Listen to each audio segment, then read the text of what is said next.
How many people here are familiar with New American? Few people. So that was a publication of the John Birch Society, and when I was publishing back in the 90s, we were able to reprint a lot of their material. They had some good articles, and our speaker today was a writer, an editor for New American Magazine. He's also the author of 8 books. I won't list them now, but I will say this is the main one that we're featuring today, the 13 pieces of the jigsaw. So this is available at the back table, and he will sign this book for you. And also, if you get this book, it will help us cover the cost of this event. And so his work primarily exposes the deception of the deep state, spanning nearly 2 centuries. These are the things that are covered in his book and the things that he'll be talking about today. He uncovers the backstory, the controlled information, the secret agenda, and the many deceptions that we think of as official history. And I can assure you, after you hear him speak today, what you learned at the public school is worthless. You will find that you've been fed a controlled diet of fake information when it comes to the history of this country, the history of our wars, and other unnatural disasters, which we commonly refer to as false flags. Basically, everything we ever learned at public school was wrong.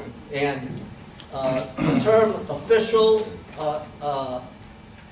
he reminds us constantly, as you noticed in the card I said this, he reminds us constantly that official and true are not synonyms. Most often not the same thing at all. He also reminds me, unintentionally probably, that at least 12 years of my life were wasted at public schools, and redeemed only by the interspersed, invigorating philosophical clashes with my public school teachers, which commenced in kindergarten. These classes thankfully disrupted long intervals of near debilitating boredom.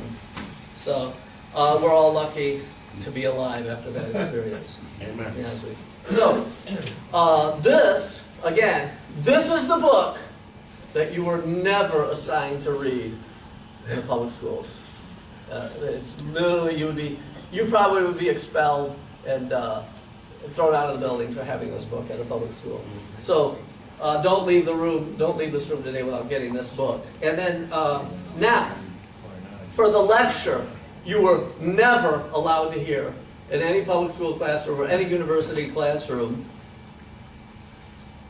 a much sought after broadcast guest who has appeared on hundreds of shows and podcasts, and again is the author of 8 books. Please welcome our October 2024 speaker, Mr. James Perloff.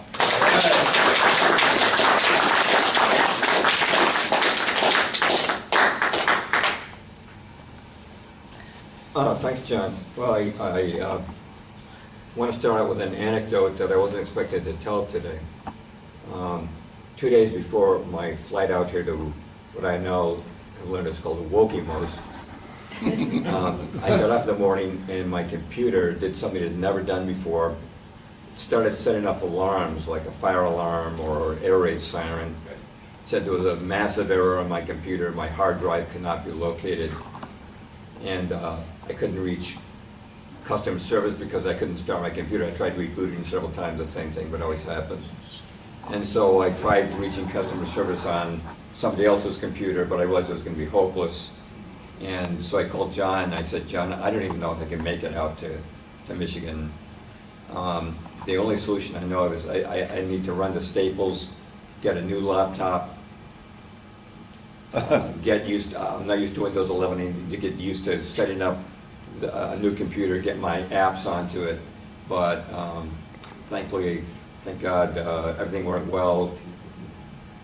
Staples had a nice laptop on sale. I was able to get the one device I needed for it, and I was able to get my apps on it and get it up and running. So this laptop is only 2 days old, and it works fine with the projector, which John himself bought. Grateful to be here. Now, whether or not this was a coincidence or not, I don't know, but I do know that before my laptop was working perfectly and seamlessly, just the night before there'd been a little slowdown. There was just a little slowdown. So maybe somebody didn't want me to come out here to Okemos, and well, maybe it was a coincidence. I really don't know, but I thought I should mention that. Unit 8200 at work. Yeah, oh yeah, yeah. Well, I've experienced censorship in a number of ways. Maybe I'll mention them, a couple of them during the course of this talk. So I like to use PowerPoint. I think it's a lot more interesting.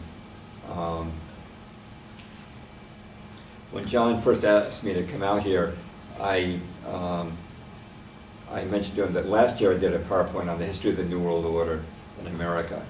And I walked the audience through everything from the Panic of 1907 through the Fed, World War I, presidency of Franklin D. Roosevelt, Pearl Harbor, Korean War, Vietnam War, the Pivotal War, year of 1979,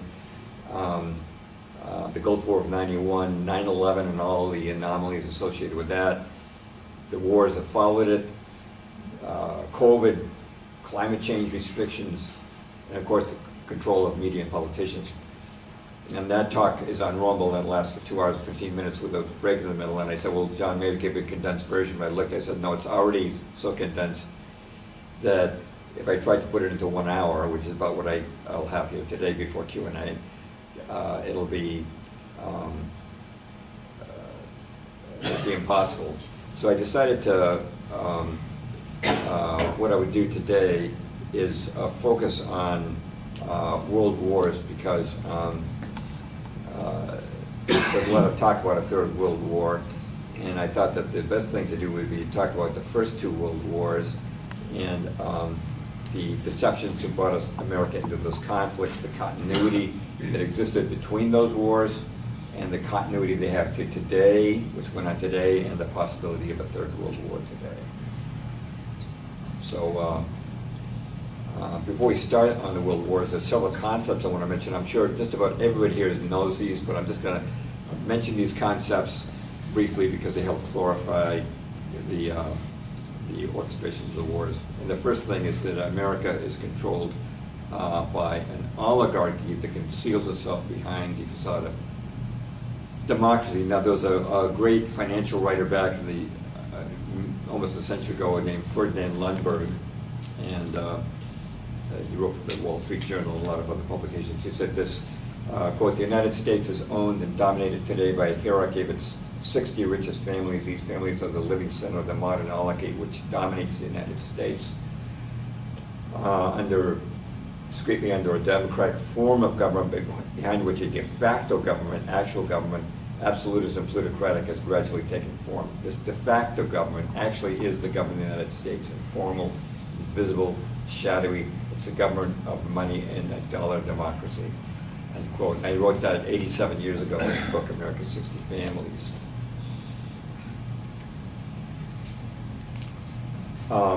Now, this oligarchy has gained control of politicians and media, and they control well over 90% of mainstream media. There's just 6 corporations. This graphic shows 6, but there's down to 5 because Viacom combined with, merged with the CBS.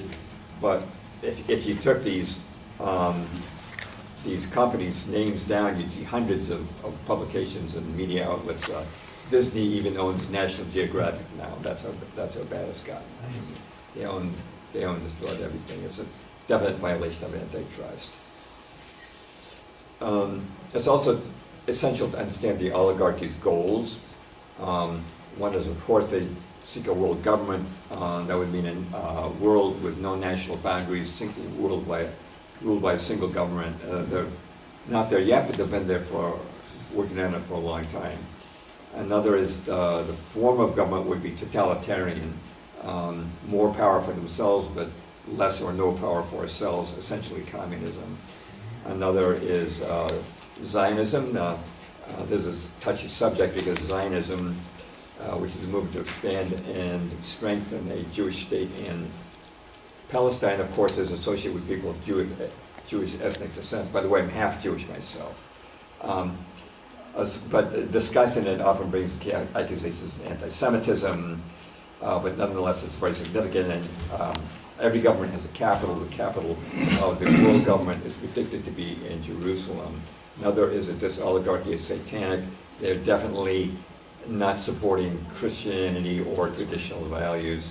Another is they favor depopulation. They want to dramatically reduce world population, whether by war, abortion, bioweapons, or other means. And finally, profit. You know, I think for the people at the top, profit is not the main motive. I think it's really inflicting evil, but they know that, as they say, the world, money makes the world go round, and they know that with enough money they can buy journalists and politicians. Having said that, let's go to the world wars, and let's start with World War I. Now, what was the deception that brought America into World War I? The principal event was the sinking of the Lusitania on May the 7th, 1915. It didn't result in an immediate declaration of war by America, but it was the chief in a series of pretexts that got us there. In 1915, World War I was underway. Britain was at war with Germany. America was still neutral. The Lusitania was a British ocean liner sunk by a German submarine off the south coast of Ireland. There were 1,200 people killed, including 128 Americans. And the Lusitania, which when it was launched in 1907 was actually the largest ship afloat, went down in just 18 minutes after being struck by just one torpedo. Survivors said there were two explosions, a small one, which would have been the torpedo, and then a massive one. And this is confirmed by the logbook of the submarine that sank the Lusitania, the E-20. This is followed by a tremendous, relentless propaganda campaign to the public, showing that the Lusitania was just sunk by out of wanton desire for slaughter, and there was even a false claim that school children in Germany were given a holiday to celebrate the sinking. But why did the Germans sink the Lusitania? Well, during World War I, my clicker's not always working. Like I said, there's a brand new laptop. The British Navy was blockading the North Sea. And a lot of people don't know this, but the German Navy never even left the North Sea during World War I. It's because the Royal Navy was so superior they couldn't get past the blockade, except for the U-boats. They could sneak by. And they were using the U-boats to sink Allied shipping as retaliation for the British blockade. I should mention that several 100,000 Germans died from starvation due to the blockade. Now, when the war began, the U-boats would observe what they called the cruiser rules, which had been established at international conventions. And so before they sank a ship, they would surface, warn the ship. They would allow the ship's crew or passengers to escape in lifeboats, and then they would sink the ship. But this changed dramatically due to unilateral new rules instituted by the then head of the British Admiralty, Winston Churchill. And the British began arming their merchant ships. And as British historian Colin Simpson wrote in his book, The Lusitania, quote, "From October 1914 onward, a steady stream of inflammatory orders were issued to the masters of British merchant ships. It was made an offense to obey U-boats ordered to halt. Instead, masters must immediately engage the enemy either with their armament if they possessed it, or by ramming if they did not. Any master who surrendered his ship was to be prosecuted in civil war," end quote. Now the Germans really faced a dilemma here. As warships, submarines are very fragile. You know, just one shot from a low caliber gun, a cannon, could sink a U-boat. By the time of the Lusitania incident, several German U-boats had been sunk in this way. And although U-boat captains were sometimes willing to observe discretion, most were unwilling to surface and risk being destroyed by observing the international rules which Winston Churchill himself had first abandoned. Now Churchill wrote to the president of the World Board of Trade, Walter Runciman, that it is, quote, "most important to attract neutral shipping to our shores in the hopes especially of embroiling the United States with Germany. In his post-war book, The World Crisis, Churchill wrote this: "The maneuver which brings an ally into the field is as serviceable as that which wins a great battle. The first British countermove made on my responsibility in 1915 was to arm British merchantmen to the greatest extent possible with guns of sufficient power to deter this U-boat from surface attack. As the U-boats were forced by the progressive arming of the British mercantile marine to rely increasingly on underwater attacks, they encountered a new set of problems, dangers. The submerged U-boat with its defective vision, meaning a periscope, ran the greatest risk of mistaking neutral for British vessels and thus of drowning neutral crews and thus of embroiling Germany with the other great powers." And by the way, if you'd like citations for any of my quotes, most of them are right on the slides, but you'll also find them on my free articles on my website, jamesperloff.net. I have articles on the Lusitania and Pearl Harbor there, and those are also chapters in my book, 13 chapters of the Jigsaw, which is on sale here today. Now, to Churchill's disappointment, U-boats scrupulously avoided attacking American ships, so Churchill went to Plan B. Plan B was, let's have the Germans sink a British ship with Americans on board. Now, this required coordination on both sides of the Atlantic. The American president at that time was Woodrow Wilson. 1913, his first year in office, saw passage of both the Federal Reserve and the income tax, both of which measures would serve the oligarchs very well. I should mention that when Wilson was elected president, he had only 1 year of political experience as governor of New Jersey, and getting elected was only a miracle that the oligarchy could achieve. Now, let's talk about foreknowledge that the Lusitania was going to be sunk. Our ambassador to England under Wilson was a militantly pro-British Walter Hines Page. Now, during his tenure, he was given a private stipend of $25,000 a year, which would be well over $500,000 in today's dollars.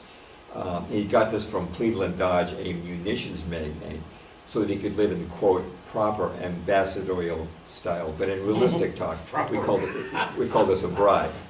Now, on May the 2nd, 1915, just 5 days before the Lusitania was sunk, Page wrote this to his son: "If a British liner full of American passengers be blown up, what will Uncle Sam do?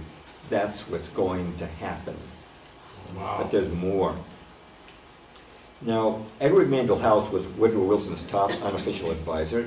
He held no cabinet post, but he lived right in the White House, acting as liaison between Wilson and the bankers, especially banker Bernard Baruch. When the Lusitania went down on May the 7th, 1915, House was in England as Wilson's emissary. That very morning, he met with Edward Grey, who was Britain's foreign minister. And House recorded this, quote, "We spoke of the probability of an ocean liner being sunk, and I told them if this were done, a flame of indignation would sweep across America, which would in itself probably carry us into the war." Now, later that very same morning, House and Grey traveled to Buckingham Palace and met with King George V.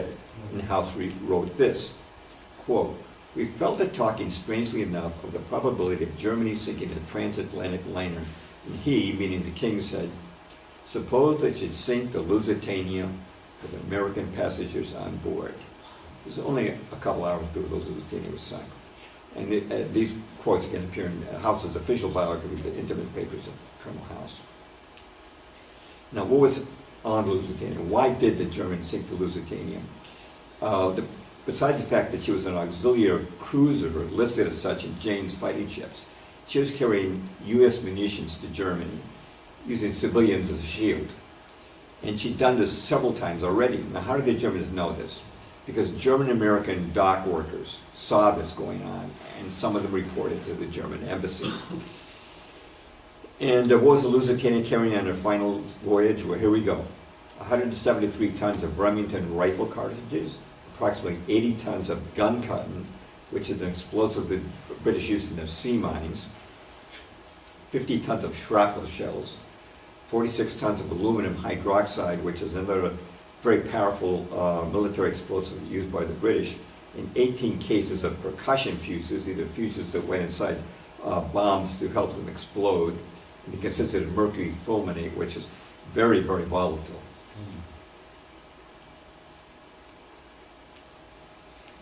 Now the Germans could not allow these munitions to reach Germany because if they did, they would be used to kill, to reach England, because if they did, they would be used to kill German soldiers, just as the Royal Navy was preventing munitions from reaching Germany.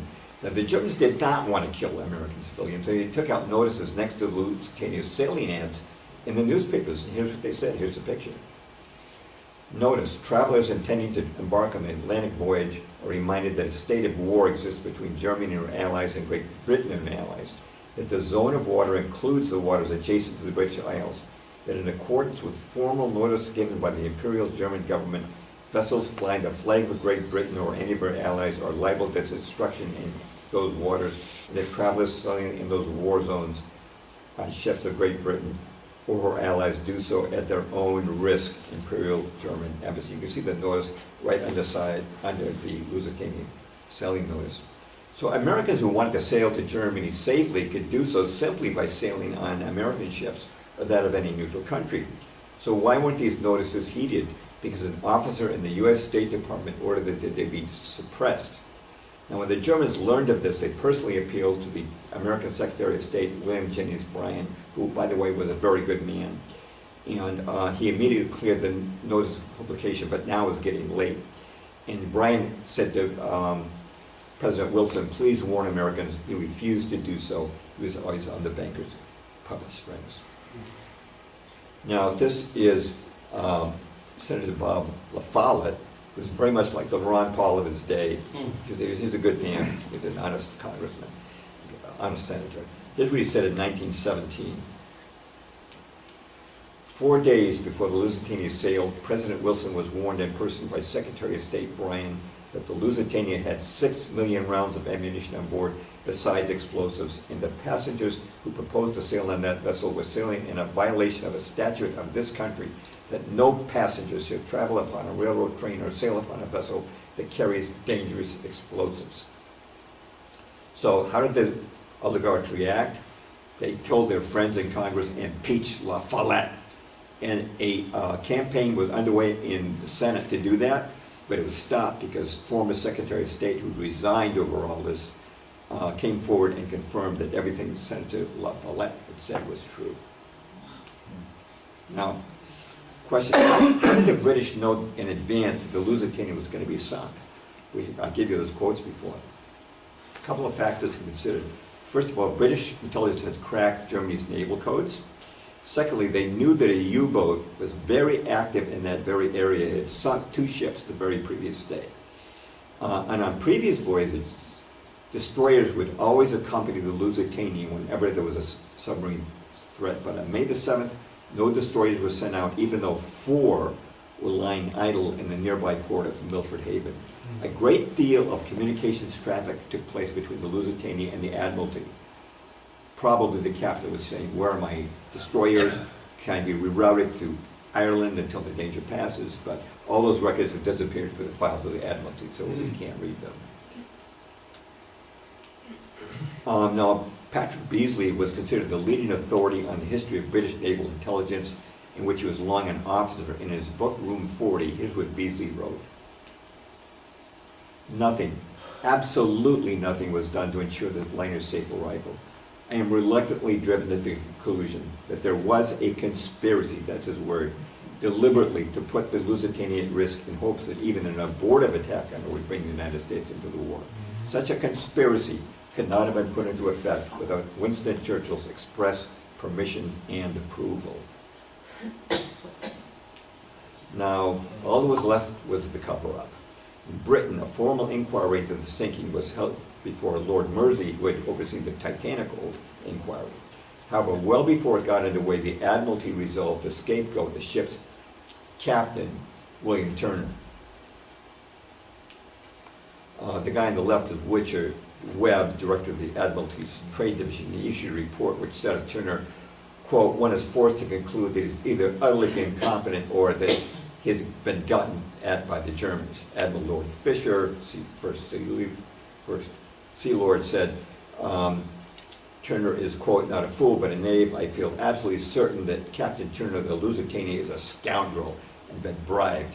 I hope that Captain Turner will be arrested immediately after the inquiry, whatever the verdict or finding may be. And he added, ought not Lord Mersey get a hint?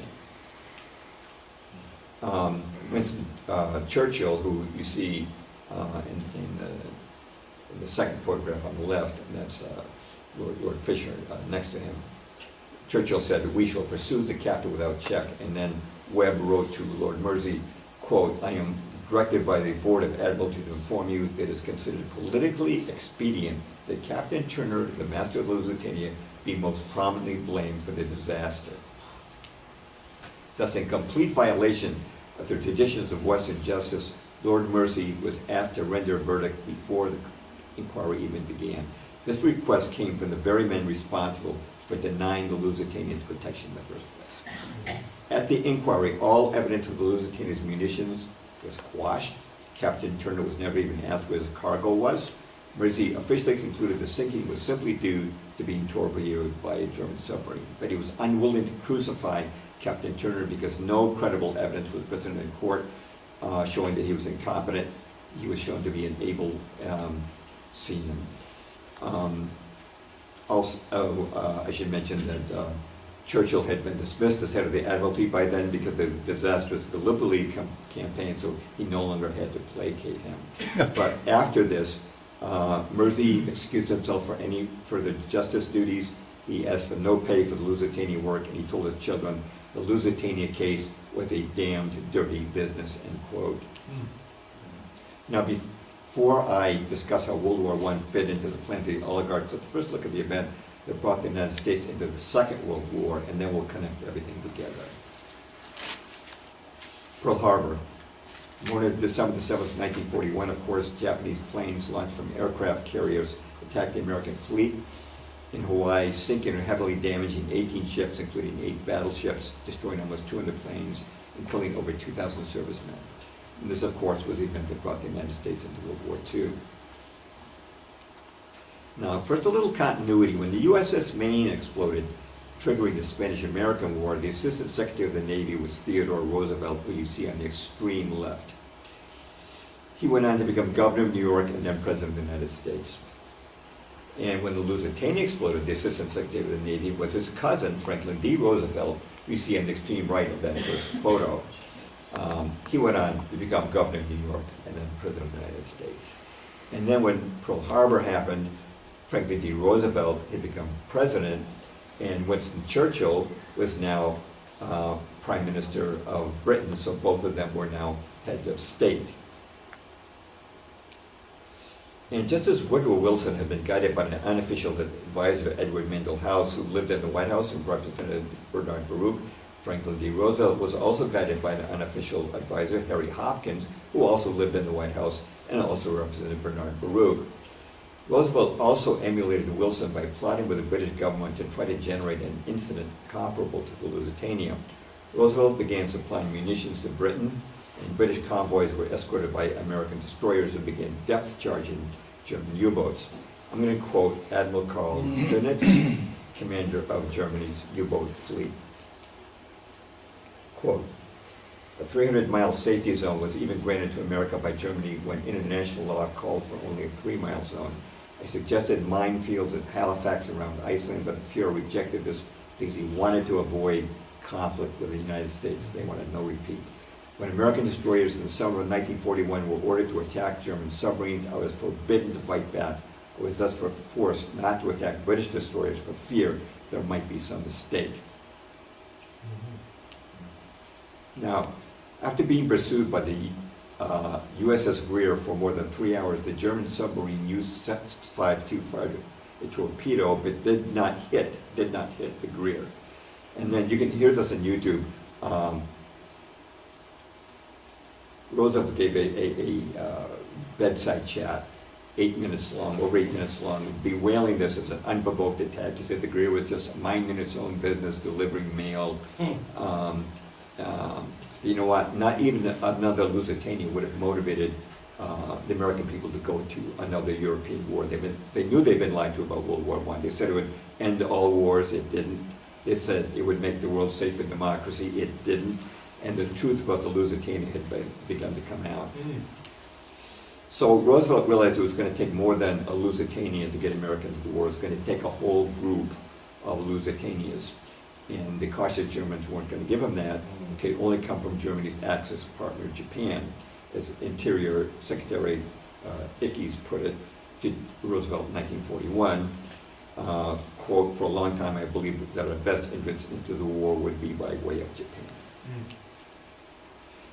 Secretary of War Henry Stimson, member of the Council for Relations in Skull and Bones, said in his diary after meeting with the President in the autumn of 1941, quote, "We face the delicate question of the diplomatic fencing to be done so as to be sure that Japan is put into the wrong and makes the first bad move, overt move.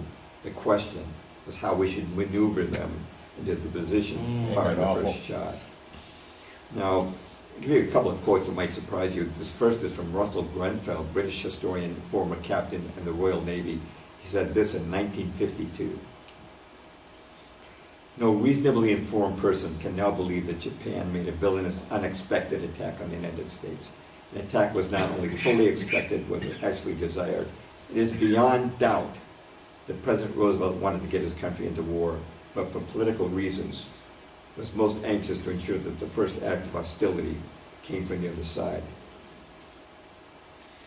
For which reason he caused increasing pressure to be put on the Japanese to a point that no self-respecting nation could endure without resort to arms. Japan was meant by the American president to attack the United States." Another quote is from Oliver Littleton, who was British Minister of Production. In his visit to the American Chamber of Congress in London on June the 20th, 1944. "America provoked Japan to such an extent that the Japanese were forced to attack Pearl Harbor. It is a travesty on history ever to say that America was forced into war." I could give you other quotes like that, but moving on, there are three basic things to know about Pearl Harbor. Number one, why was the fleet in Pearl Harbor? Why wasn't it on its usual berth on the American West Coast? Answer, President Roosevelt put it there. Now, this is the U.S. fleet commander at that time, Admiral J.O. Richardson. He was so outraged by Roosevelt's decision, he flew to Washington to meet with him and to protest it. He gave him a litany of reasons not to put the fleet in Pearl Harbor. Number one, Pearl Harbor is in the middle of the ocean. It can be surprise attacked for 360 degrees. But if you keep it on the West Coast, it can't be surprise attacked. Any attacker would meet lots of commercial shipping first. Also at Pearl Harbor, the fleet was boxed together like sardines. If a bomb missed one ship, it might hit the ship next to it. In Hawaii, oil and other supplies had to be brought across 2,000 miles, over 2,000 miles of Pacific. Pearl Harbor didn't have adequate dry docks, ammunition storage facilities or fuel storage facilities, didn't have enough tugboats.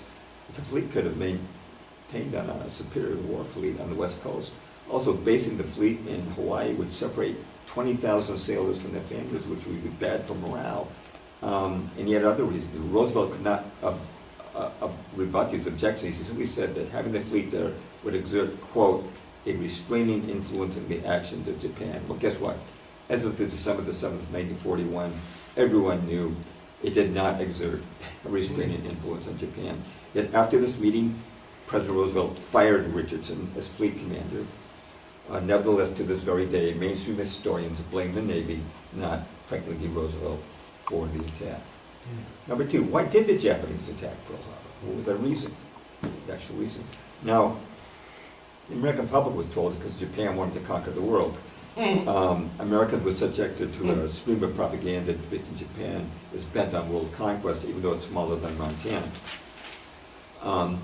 Now, in the wartime government-produced film, Our Enemy, the Japanese, which you can watch on YouTube, the narrator, Joseph Grew, Council on Foreign Relations, told the public the Japanese believe it is, quote, "the right and destiny of Japanese emperors to rule the whole world, to destroy all nations and peoples which stand in the way of its fulfillment. Their national dream is to see Tokyo established as a capital of the world. World conquest is their national obsession." End quote.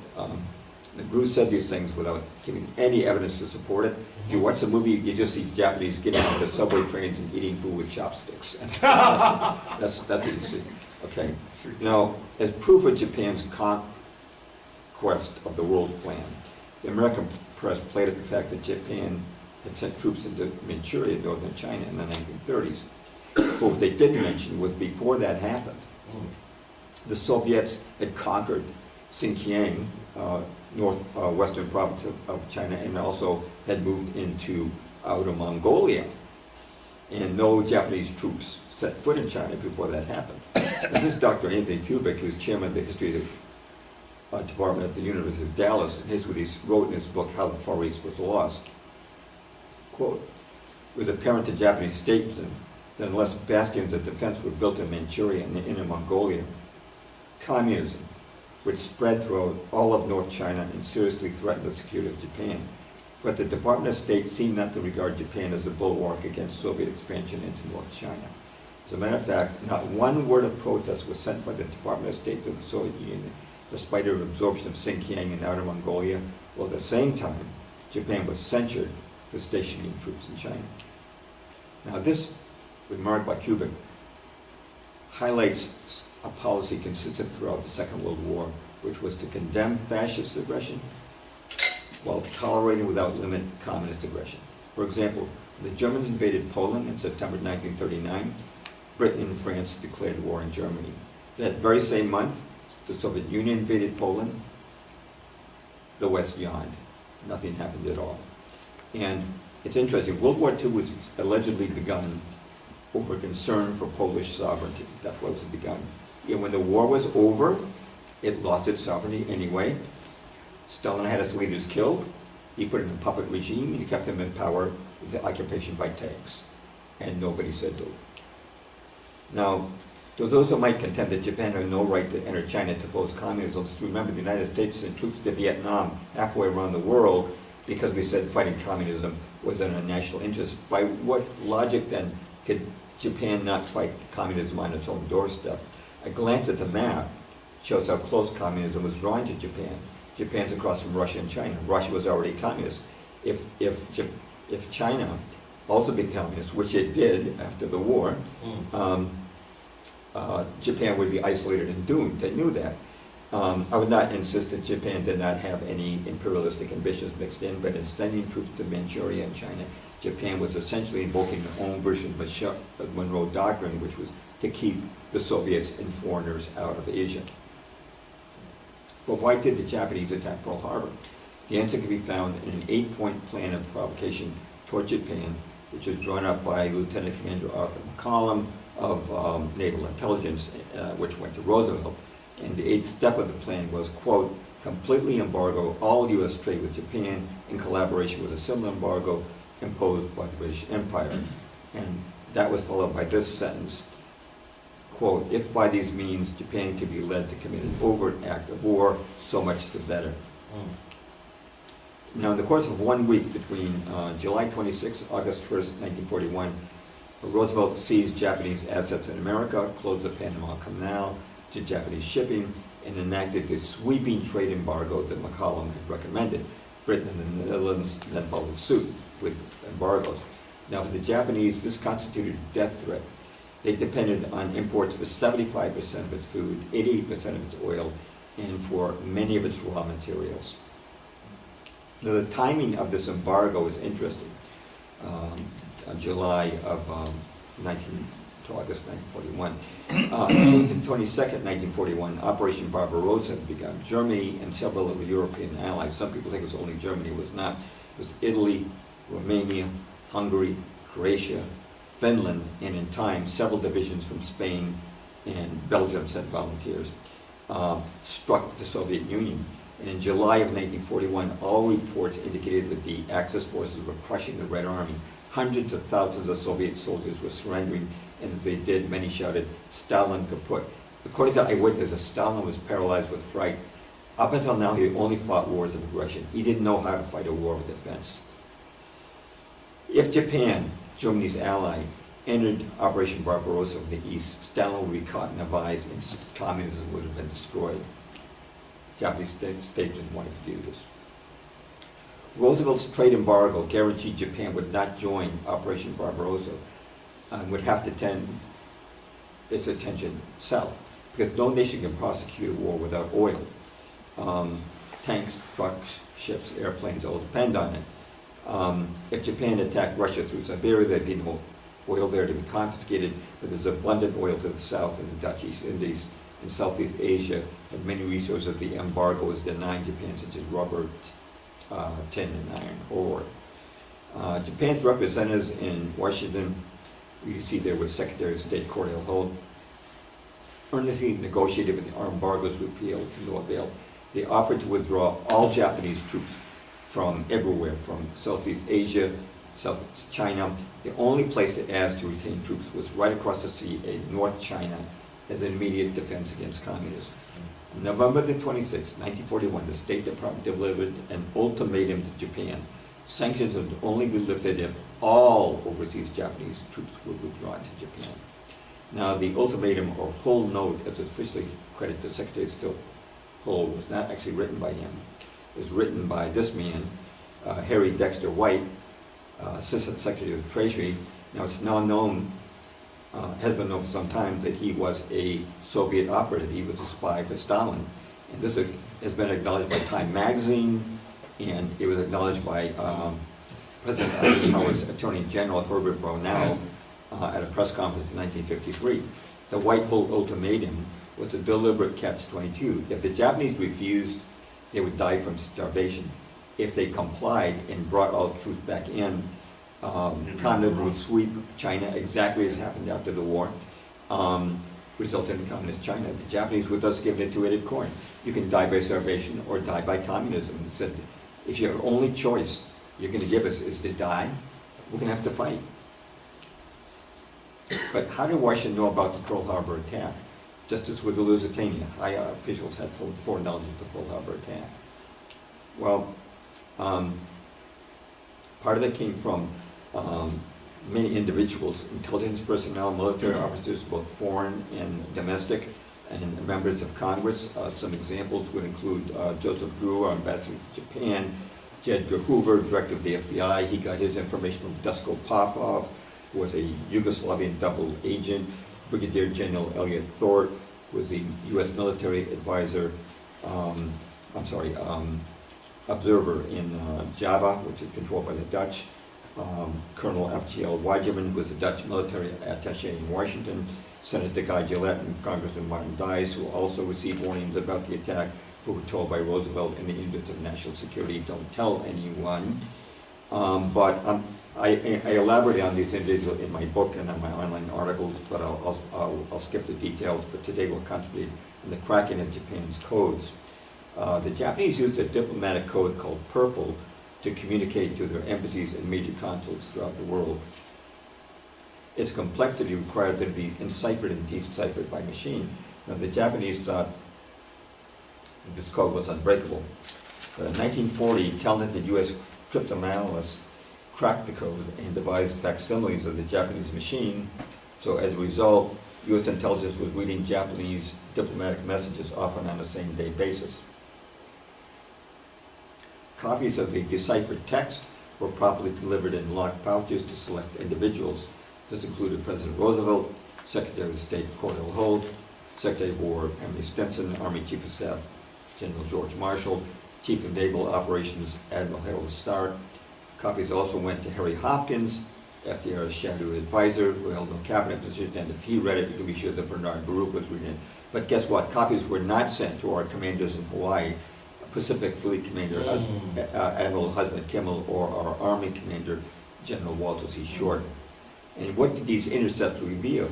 They revealed that Tokyo had ordered its consulate in Hawaii to divide Pearl Harbor into 5 areas, and on a frequent basis to report the exact location of each ship in dock. Now, nothing's unusual about a spy reporting ship movements, but when spies are reporting the exact locations of each ship, the obvious implication is that they're targeted for destruction. Don't you think Hawaiian commanders should have known about this? We did not tell them. On November the 29th, 3 days after the ultimatum, Japan's envoys in Washington were told eruption negotiations was inevitable, but Japan's leaders, quote, do not wish to give you the impression that negotiations have broken off. On November the 30th, Tokyo headed to Berlin embassy to tell the Germans that, quote, the breaking out of war may come quicker than anyone dreams. None of this was sent to Pearl Harbor. We even intercepted Japan's actual declaration of war, 13 parts of that 14-part message, on December the 6th, the day before the attack. But this too was withheld from our commanders in Hawaii until after the attack. Yeah. Officers of the U.S. Army intelligence wanted to warn Pearl Harbor. They saw the message, but they were told they could not do so without permission from the Army Chief of Staff, George Marshall, who conveniently absented himself from his office. His servant said he was out on a horseback ride. Turned out to be a very long horseback ride, and actually he wasn't even on a horseback ride. In his year 2000 book, The Day of Deceit, The Truth About FDR and Pearl Harbor, Robert Stinnett proved from documents obtained through the Freedom of Information Act that Washington was not only deciphering Japanese diplomatic messages, but naval dispatches also. It had long been presumed that as Japan, its fleet approached Pearl Harbor, it maintained complete radio silence. This was not the case. The fleet observed discretion, but not complete silence. Naval intelligence intercepted and translated numerous dispatches which President Roosevelt had access to. The most significant one was sent by Admiral Yamamoto to the Japanese First Air Fleet on November the 25th, 1941. Here's what it said, quote, the task force, keeping its movement strictly secret and maintaining close guard against submarines and aircraft, shall advance into Hawaiian waters, and upon the very opening of hostilities shall attack the main force of the United States fleet and deal it a mortal blow. The first air raid is planned for the dawn of X day, exact date to be given by later order. No one in the American government could possibly read that and not understand its meaning.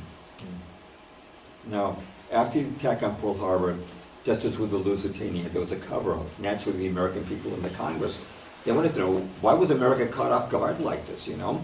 Why didn't, you know, why were we better protected? And President Roosevelt decided to scapegoat the commanders of Pearl Harbor, following the example of Churchill, who had scapegoated the captain of Lusitania, William Turner. But unlike Turner, who hung his head low in court, this guy had been floating into the ocean for hours. Our commanders in Pearl Harbor, who we see here, Admiral Husband Kimmel and General Walter C. Short, they fought back. President Roosevelt said to appoint an investigatory commission. He selected a crony of his, Supreme Court Justice Owen Roberts, to head it. Also appointed were other cronies of himself or General Marshall. The commission conducted only 2 to 3 days of hearings in Washington and then 19 in Hawaii. Initially, all testimony taken was unsworn and unrecorded, and an irregularity was corrected. In Hawaii, when Admiral Kimmel was summoned, he brought a fellow officer to act as his attorney, his legal counsel. Justice Robert disallowed this on the grounds that the investigation was not a trial and the admiral was not a defendant. But because Kimmel and Short were not formally on trial, it also denied all the judicial rights of defendants. They couldn't ask questions, they couldn't cross-examine witnesses. Kimmel was also shocked that the proceedings stenographers omitted much of his testimony. The Roberts Commission laid all blame for Pearl Harbor on the Hawaiian commanders, while stating that Washington officials, including Chief of Staff George Marshall and Naval Chief of Operations Harold Stark, had discharged their duties in exemplary fashion, and incredibly, report sections declaring this was first submitted to Marshall and Stark for their personal approval. Admiral Richardson, Kimmel's predecessor as Pacific Fleet Commander, said of this report, quote, it is the most unfair, unjust, and deceptively dishonest document ever printed by the government printing office.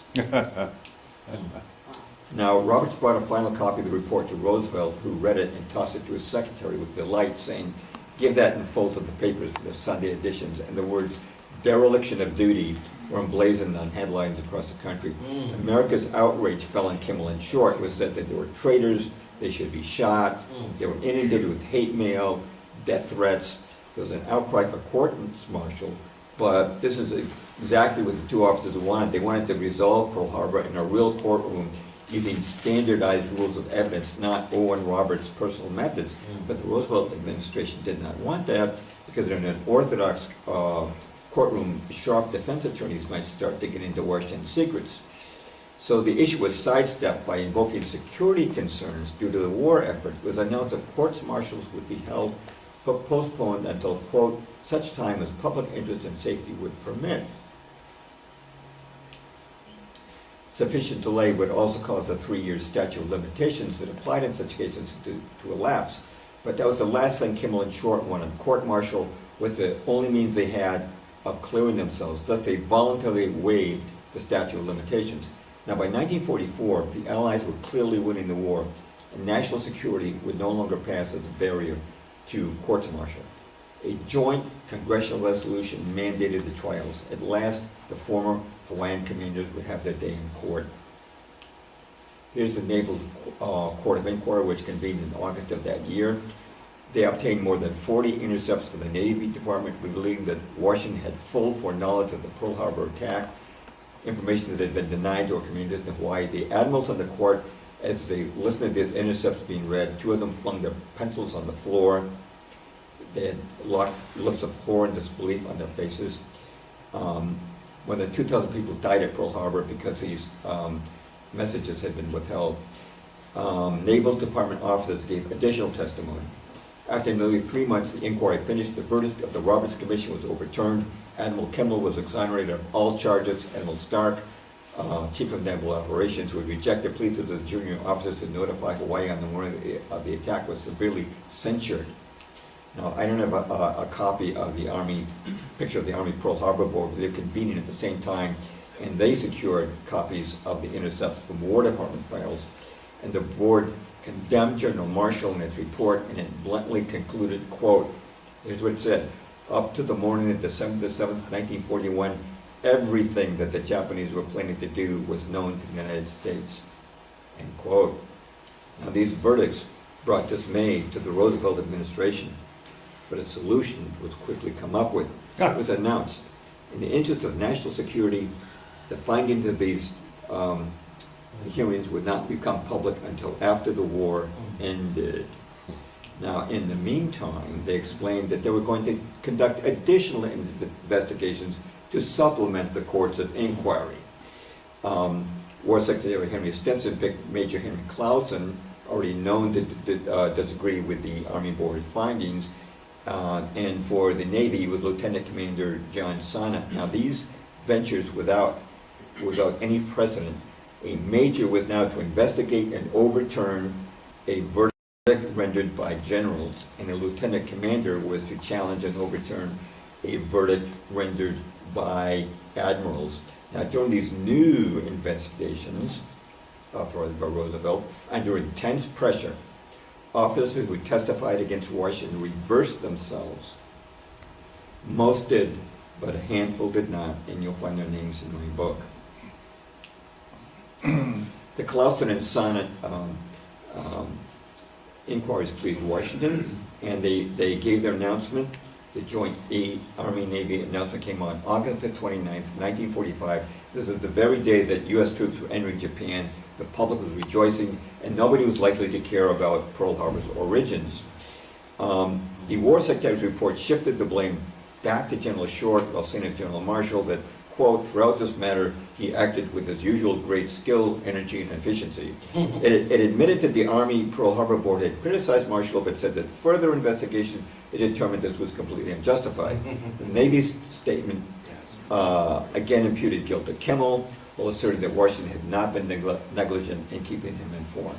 Consequently, the American public did not learn what the original inquiries had determined. Of course, anybody who wanted to find out for himself could do so if he went and purchased the 40-volume U.S. government report on Pearl Harbor. I should mention, after the war, Congress did investigate Pearl Harbor, but put it in a nutshell, the Democrats held a 6-4 majority on the committee. They knew that it was revealed that President Roosevelt had foreknowledge of Pearl Harbor. It could devastate them at the ballot box. And so the Democrats determined what evidence would be held and what witnesses would be called, and they stuck to the party line, and they issued a majority report absolving Washington of any wrongdoing at Pearl Harbor. By the way, collaboration pays. Those who cooperated with the Pearl Harbor cover-up were generously rewarded. Now here we have the Roberts Commission again. January 1942, the same month that he signed the commission's report, Brigadier General McNarney, who was on Marshall's staff, he was promoted to Major General, and then to Lieutenant General, then to Full General, and then after the war he became Commanding General of all occupation forces in Germany. Next to him is Admiral Stanley. After signing the report, he received the Distinguished Service Medal, and the following month, April 1942, was appointed ambassador to the Soviet Union. Justice Roberts is in the middle. To our right from him is Rear Admiral Reeves. After signing the report, he was advanced to full admiral. As was pointed out, quote, his eminent and conspicuous service during the Spanish-American War his gallantry was discovered by Roosevelt 40 years after the fact. He was long retired. And Frank McCoy is on the right.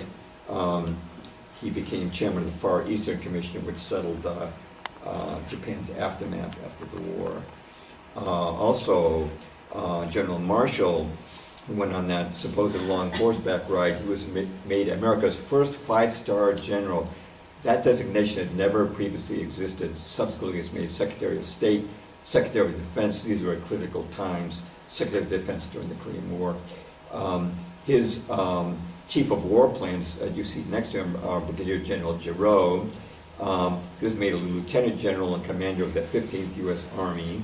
And Major Henry Clausen, who oversaw the inquiry that revamped the findings of the Army Pearl Harbor Board. He went to spend 16 years as the Sovereign Grand Commander of the Scottish Rite in the Southern Jurisdiction. In other words, he became the highest ranking Freemason in America. Now, given that President Roosevelt was a 32nd degree Mason and General Marshall was also a Freemason, it's perhaps not surprising that Clausen's report absolved Roosevelt and Marshall of any wrongdoing. Secretary of State Cordell Hull, who also cooperated in the cover-up, received the 1945 Nobel Peace Prize. But as to the men who sought to tell the truth about Pearl Harbor, who I enumerate in my articles and books, their careers did not advance if they're a captain, they just stayed a captain. Now, over the decades, many investigators have uncovered the truth.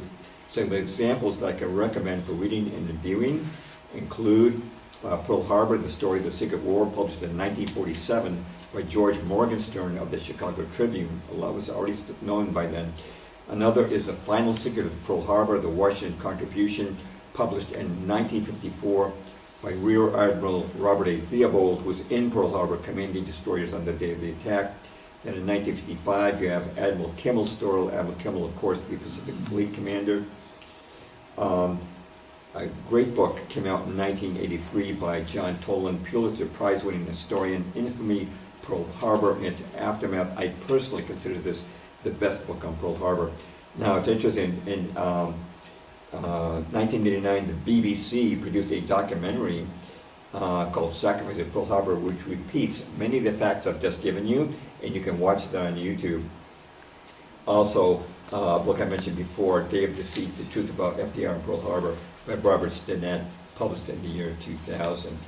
Now, what were the goals of the oligarchs in the world wars?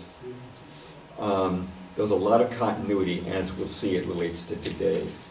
One of the first purposes of the First World War was world government, and the first formal attempt at world government was established after World War I, the League of Nations, which Woodrow Wilson, who we see on the right here at the Paris Peace Conference following the war, he proposed it, but he did not write it. It was written for him. Now, the League failed, but world government was strengthened after World War II by the United Nations, which was formulated by many of the same people who were behind the League of Nations. Now, here we see a picture of John P. Rockefeller Jr. He's on the right in the first picture. He's given a personal check, which you can see there. It's a personal check for $8.5 million. That's a lot of money for a personal check, especially in the 1940s, I'm sorry. But that was to buy the land for the UN. He's handing it to the first official UN Secretary General, Tridba Lee. Now let's connect that to today. Today we see that Klaus Schwab's World Economic Forum is pushing relentlessly for world government through global currency, global digital ID, global unity to combat climate change, so-called, and the World Health Organization demanding a pandemic treaty that would enable them to override all national constitutions. It could presumably be fulfilled by a third world war in the form of an all-powerful world government. How about communism? World War I established the first Soviet state, the first communist state, the Soviet Union. World War II expanded communism into China in Eastern Europe. Now, I'm sure you've seen the mottos of the World Economic Forum. Welcome to 2030, I own nothing, have no privacy, life has never been better. The world could change by 2030, you'll own nothing and you'll be happy. That's right. Here's what Klaus Schwab says. He says, property ownership is simply unsustainable. Now to give this added relevance, do you know what Karl Marx's definition of communism was? Here's what he said, quote, "The theory of communism may be summed up in one sentence: abolish all private property." That's exactly what the World Economic Forum is calling for. Right. Now, they won't use the word communism because that's got negative connotations now, but that's just semantics. What they're still talking about is communism, but of course you know that in practice, guys like Bill Gates and Klaus Schwab are not talking about taking away their private property, they're talking about your private property. That's right. Getting rid of that. Another factor is, of course, Zionism. World War I generated the Balfour Declaration, by which the British government, in exchange for bringing America into the war, on Britain's side, guaranteed Lord Walter Rothschild and the Zionist Federation that Britain would seize Palestine as a Jewish homeland, even though Britain had never been in Palestine. The Ottoman Turks had controlled Palestine for 400 years before that. Britain had no place there. World War II, of course, led to the actual establishment of the political state of Israel. World War III, if it may be biblical for a moment, would result, the evidence suggests, in the Antichrist reigning from a rebuilt temple in Jerusalem.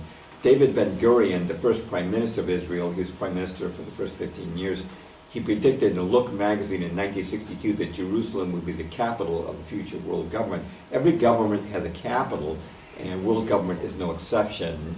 The unqualified support the United States has given Israel since its founding in 1948 can be certainly traced to this Zionist part of the globalist plan of world domination. Then, of course, there's profiteering, which we could add, the plundering of the people.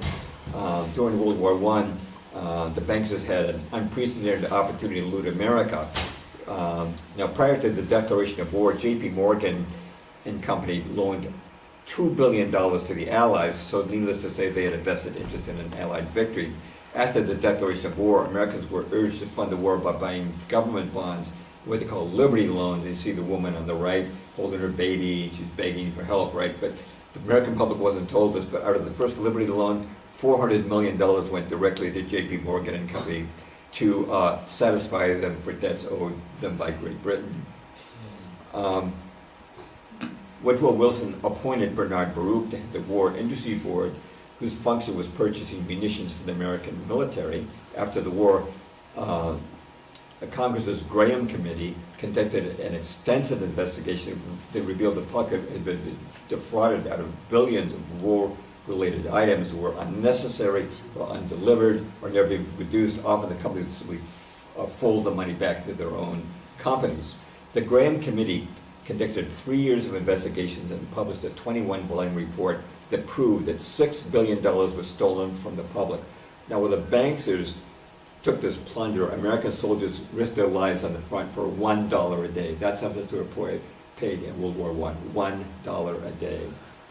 Now, the Graham Committee issued many indictments, but not a single banker or industrialist went to jail. I'm going to quote Ferdinand Lundberg, quote, The basis for many prosecutions was laid by the Graham Committee, and there were many indictments of various minor figures, but there were no convictions. By November 1925, the last of the indictments was quashed. You won't even see an entry in Wikipedia today for the Graham Committee. It's been flushed down what Orwell called a memory hole. It doesn't exist on Wikipedia. As to World War II, there was more war profiteering, but this time they allowed no congressional investigation. And you could be sure it would continue into World War III. It would be business as usual. As they say, the rich get richer and the poor get poorer. Another thing is the destruction of civil liberties. During World War I, civil liberties were crushed when Congress passed the Espionage of 1917. Now, an interesting thing about the Espionage of 1917, no spy was ever arrested as a result of, or found as a result of that act. But many people were sentenced up to 20 years in prison for simply opposing the war. A similar process happened during World War II with what they call the Great Sedition Trial, and of course the confining of American citizens, Japanese descent to internment camps. But today it's worse than ever when people are being penalized on social media just for presenting alternative views, or jailed without due process, like the J6 people, even though they were just somewhere in the vicinity and they committed no crime and they've been given no due process. And our civil liberties have been progressively restricted by the Patriot Act following 9/11, then by the COVID lockdowns, and now by climate change restrictions. Every time there's a new normal, it takes away more freedom. After the Third World War, there probably would be no civil liberties. Well, that kind of completes my slides, but I still have a few comments. I won't need lights, I don't think. You can, well, I guess you could put one light on because we don't need to light up the screen now. On the switch over there where you see the blue pieces of tape, just that one. Just flip that light up, yeah, just give you a little more light. There you go. I just have a few written notes, There you go. because I don't have slides of the future. So we're gonna take questions. He's still talking. I'm still talking. Well, you are still Yeah, talking? for just a couple minutes. You talk too much. Yeah. I'm just kidding. Just kidding. Actually, I haven't talked too much. Well, we start a little bit late, I'll use it. I'm anticipating one question I might be asked today is this: if a world war came today, what form would it take, and what would be the false flag that would start it? And one thing I've learned is it's very, very dangerous to try and predict the future because there's so many variable things that can happen. And it's so much easier to be wrong than right when you're trying to predict the future. But let's consider some scenarios that are not very unlikely. We can see that Israel is bombing not only Gaza, but Lebanon and Syria. They've been dropping missiles into Iran. The U.S. has sent its carrier force to the Middle East. We've sent over 40,000 U.S. troops there with more on the way. And at the same time, Ukraine has been making, with NATO help, incursions into Russia. Either one of these conflicts could involve the United States in a world war, along with our NATO allies, and that could draw China and other allies of Iran and Russia into a world war. And the overriding question of whether a global war would be nuclear or conventional, and to me, I think it's unlikely that they would want an all-out nuclear war because they've invested so much in infrastructures like 5G, surveillance systems, electric cars, and it's like they would destroy all this infrastructure that they spent so much money on it. But it occurs to me that perhaps a very limited exchange of missiles, such as occurred in the movie Fail Safe, where one American city was destroyed and one Russian city, and then they called something like that could possibly frighten the whole world into accepting a world government. As to the false flag that would actually initiate a global war, that's completely unpredictable. But other than speculate, they would be blamed on our enemies, either Iran or Russia. Another possibility, which I consider perhaps not unlikely, would be some kind of war carried out by the millions and millions of illegal immigrants which have been flowing without restriction into this country for the last few years. Now, most of you know, most of them are young men of military recruiting age, very few women, elderly, and children, and they constitute a virtual army. Now, there has to be a reason why this is being done. Now, in the event that Donald Trump was elected, I anticipate that a lot of blue state governors. Like in my state, we've got a lesbian governor, and a little named Maura Healey, it's Massachusetts, and what's her name? Wretched. Richard Hitler. Wretched Hitler, Hitler would probably refuse to cooperate with any attempts to extract illegal immigrants. And this could lead to like a civil war scenario. I would consider not unlikely that George Soros would send Antifa and Black Lives Matter back into the streets in solidarity with illegal immigrants and start burning down cities, just like they did after the George Floyd incident. If I was to suggest a false flag for this, it's only a guess, but the Zionists have been talking for a long time about rebuilding Solomon's temple in Jerusalem, and they very dubiously claim that this is built. It was built underneath the El Aqsa Mosque, which is one of the three holiest shrines of Islam, and they say the only way to do it would be blow up that mosque. Now, if they blow up that mosque, it gets set off waves of violence by Muslim immigrants in Europe and here in America, and it probably result in vengeful attacks on churches. And with so many troops overseas, in fact, I heard that after the Hurricane Helene, that George was actually sending, not all, but was, I don't know what the numbers, but they were sending National Guards troops to Poland to support Ukraine. Those guys should have been out helping flood victims, you know. I'm sure a lot of you heard about the lack of federal support from FEMA and National Guard units from Hurricane Helene. But in addition to that, Klaus Schwab has been talking about a cyber attack, and if we suddenly had a complete cyber attack and a supply chain shutdown combined with all this rioting going on, it could result in complete chaos. Another possibility, I suppose, is they might release another bioweapon like COVID, but I don't think they do that simultaneously to rioting, because lockdowns and rioting you can't do them simultaneously. But in short, if World War III happened, it could take many different forms, but all would have a pretty predictable end result, which would include depopulation, world government, and totalitarian control. I should mention that, as John mentioned, sampling of my books are at the book table. Not all my books are there, but the one most relevant to today's discussion is called 13 Pieces of the Jigsaw. It has full chapters on Pearl Harbor and on the Lusitania. And also there's a concise, The Case Against Darwin, is a very concise follow-up to my book, Tornado in a Junkyard. COVID-19, The Agendas to Come, Red Pill, which was Amazon's #1 bestseller in respiratory diseases in 2020 for the first 2 months, until they censored it without giving me a reason why.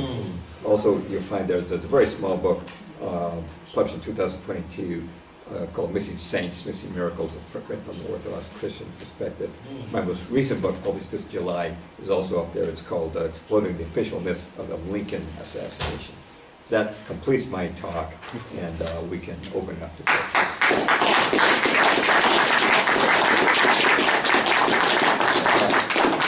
Questions or comments? Yeah, I read a couple of reviews on your book there, the 13 Pieces of the Jigsaw, and one of the reviewers, commenters, not reviewers really, but he said, this book helped me out, put more of the puzzle together. It's hard to let go of narratives we've grown up with. James Perloff is not trying to ruin your day, but we need to know the truth. So it's the kind of book that you'll want to have on your shelf, and it's also the kind of book that if you loan it to a friend, you probably will not get it back. So you probably want to buy two. And we have the inventory to cover. Yeah, first chapter's on the Spanish-American War. That's one thing you won't find. The talk today doesn't even scratch the surface of what's in the book, I can tell you that. And some of the other books that he mentioned, there's a common thread to all these books. They're just basically uncovering history that we've been deprived of knowing. The official myths of the Lincoln assassination, that's your most recent book, just some really, amazing things in there that we've never heard of before. In fact, you think that the The JFK thing is complicated, convoluted, and covered up and whatnot. The Lincoln thing is, the Lincoln thing, it's just as bad. It's horrible, and so, if you even get a chance to just pick up the book back there, just read the back of it, just to get a brief synopsis of what's in there, but there are some very peculiar things that happened to Lincoln. And I don't know, one thing I didn't know, or I had forgotten, simultaneously, on the same day, a Booth accomplice, Lewis Powell, attempted to stab to death William Seward, the Secretary of State, on the very same day that happened. So the Booth's escape route was the only road that was not patrolled. When he was caught in a barn and killed, the orders were given not to kill him, take him alive, but the person who killed him was not court-martialed and he was let off. That was very interesting. Other little things like that. Yeah, like the fact that the bodyguard who was supposed to protect Lincoln left deserted his post just a like few when minutes the before the people- assassination. Yeah. And he went to a bar, boozed it up, and nothing ever happened to him. Yeah. And he actually remained on the presidential bodyguard detail after letting Abraham Lincoln be assassinated. The box at the Ford's Theater, the presidential box, was modified to accommodate the murder, so on and so forth. It goes on. The other couple books, he's got a really good book. It may be old news, but it's really not old news because they can do it again. But there's a book that we've included in our package on the on the fraud of COVID-19 and the fake pandemic. We put together, I didn't bring one up here, but we put together a pack of 5 books. It's a 5-pack. We always fall short of a 6-pack because we're just like that. So anyway, we have a 5-pack, and these are books that you could buy on Amazon, and you'll probably get them for a little less, but not much. So the whole pack is $100, and we started out with 10, and we've already sold 2. We're down to 8. It would be nice to sell all 10 of those, 8 more to go, and then that'll help us pay for everything here. You take credit card? No. I mean, Who has $100? what, I don't know. You could write a check. Who has $100? Raise your hand. Okay, that was a trick question. You just gave yourself one. If there's no other way, we'll figure out something. I use checks. Can we get 1 minute from James on JFK? On JFK. Why don't we do that during Q&A? Right. Well, I said that you can take IOUs, you can trust these people. That's true. Okay. A couple of other books. I forgot. We lost count. So this Truth is a Lonely Warrior, we don't have we it don't here have it. today. This is the but main it's a- book in the pack. The COVID-19 book.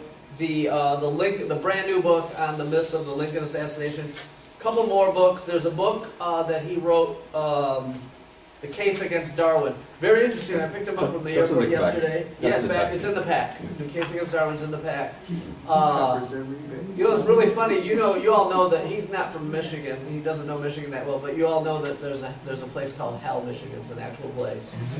And one funny thing is we're driving. We picked him up from the airport yesterday. We're driving up Dexter Pinckney Road because we had to avoid car accidents and traffic jams on I-94 and 275 and I-96. It was just totally insane. It was like a 4.5-hour round trip just to go to the Detroit airport back. But anyway, so we took a shortcut up Dexter Pinckney Road from I-94, and as you are going north on Dexter Pinckney Road, you'll see a sign that says Hell, Michigan. And this is really funny because the road that leads you to Hell, Michigan is Darwin Road. That's not a joke. Wow. Just remember that. Darwin Road will lead you to hell. Okay. And lastly, in the map, it's true. It's so true. Look it up on a map. Lastly, about the books, the Missing Saints, Missing Miracles. John 14:12. He that believeth on me, the works that I do, shall he do also, and greater works than these he shall do. So Christians have always debated, are miracles for today, did miracles die with the apostles, all these things? No, they didn't. And James Perloff goes through a history, a Christian history, kind of a lost history of the miracles of many missing, missing saints. Well, they're missing because we haven't heard about it. That's the only thing that makes them missing. But there were many miracles that have been lost during the well over 1,000-year period. Give you a couple of little tidbits from the book. How many know that the cross Christ was crucified on was discovered after an excavation ordered by the Emperor Constantine? How it was identified and how it was finally lost again more than 800 years later? How many know that the 12 baskets which gathered the miraculous fishes and loaves were preserved by Christians and finally brought to display in Constantinople some 3 centuries later? How many know the number of years Lazarus lived after Jesus raised him from the dead? So on. Questions like that are found in this book. Many, many miracles. Miracles have not stopped. Thank God. I thought they had stopped, but we sure do need one right about now. We need a big miracle. And if we don't get a miracle, I guess we will have to exercise our Second Amendment rights. So, did I say that? Okay, scratch that from that video. That sounded awful. That sounded fabulous. Yeah, I'm just kidding. I have to have deniability. Okay. All right. So, one last announcement. I really need you to go up to the table, by the way, and get some of these. You don't have to buy the whole pack. This book is available on its own, and there's a few other things up there. Like, for instance, the documentary on the sinking of the Liberty ship in 1960, was it 67? Mm-hmm. So July 8 of 67. That documentary is a 4-part documentary. It's very well produced. I mentioned it to you before. We're down to 3, and that's at that back table there. Okay. Before the Q&A, is Lance in the room? Yeah. Oh, there you are. Okay. Very quick announcement from Lance concerning these gigantic signs that he brought in and the cards that he put on your seat. That was Lance who did that. I just want that to be clear. What's that about, Lance, real quick? Come on. All right, good.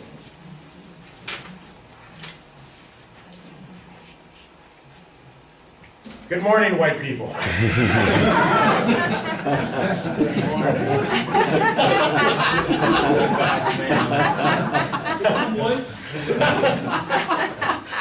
Okay, look, What's the name of the group that you head up?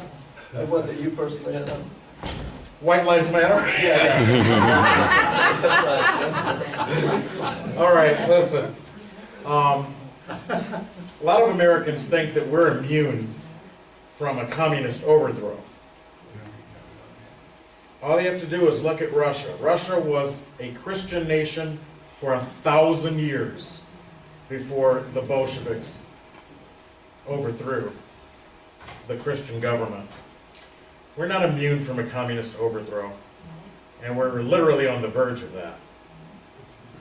And so we're part of an organization that is a game changer, and the Democrats are really mad about what we're doing in Michigan, Wisconsin, and Pennsylvania. I'm here to talk to you about what we're doing in Michigan. 10X Votes is a get out the vote program. It's usually the Democrats who are doing stuff like this. And we haven't needed to because we vastly outnumber them. Problem is, our people haven't been voting. Amen. That's it. When we get out and vote, we win everything.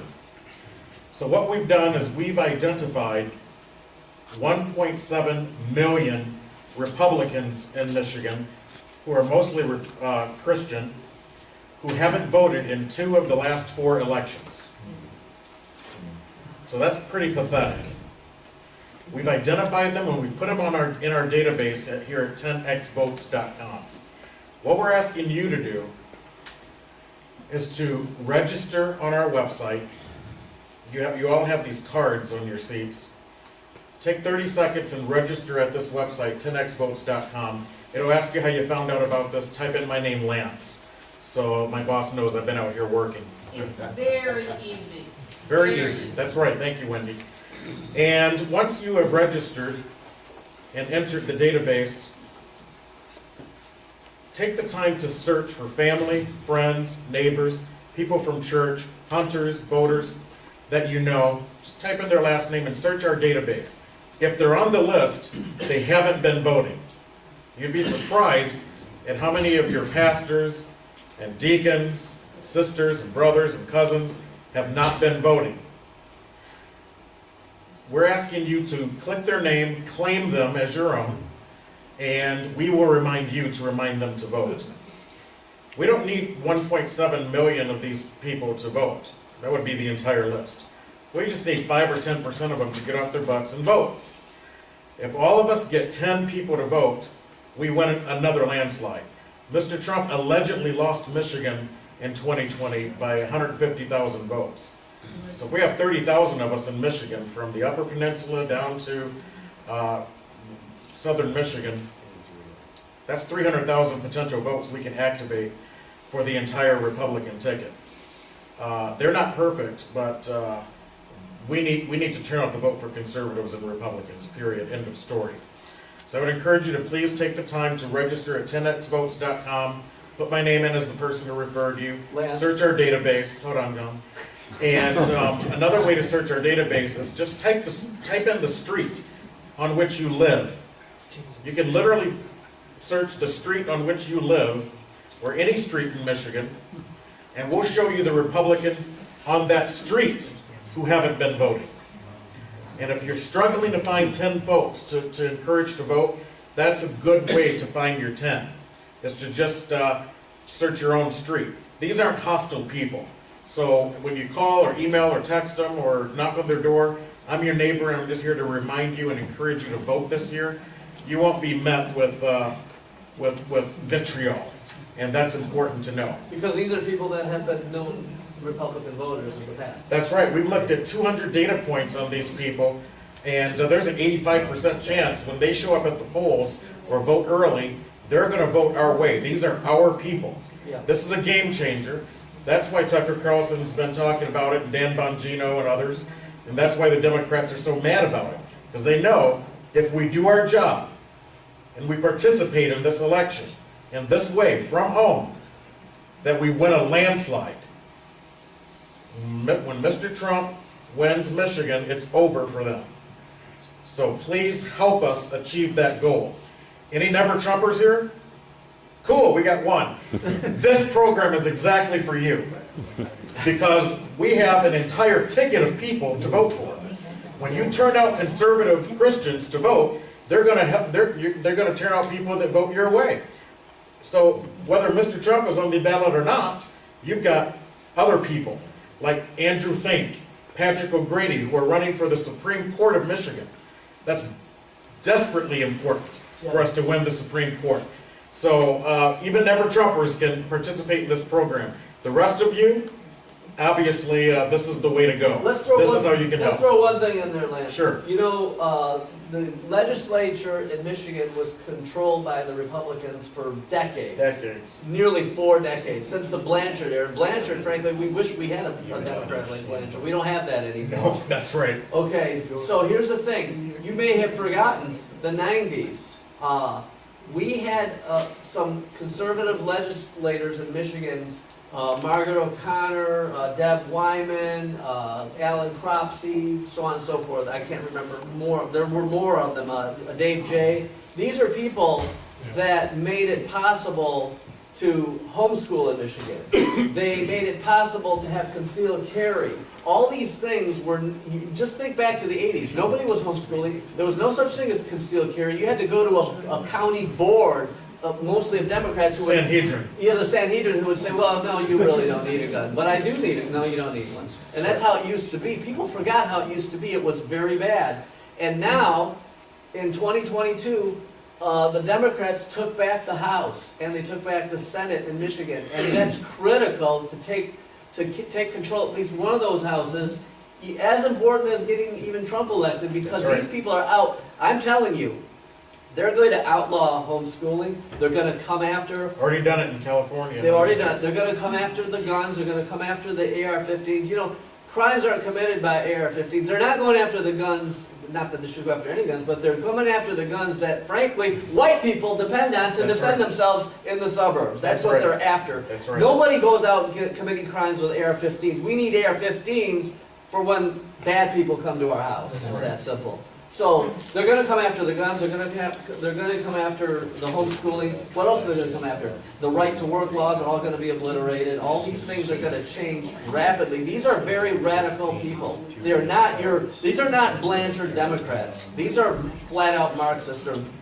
They're despicable, evil people, and they need to be stopped at all costs. That's right, and we are not immune from the communist takeover and the incursions that they've been making. That's right.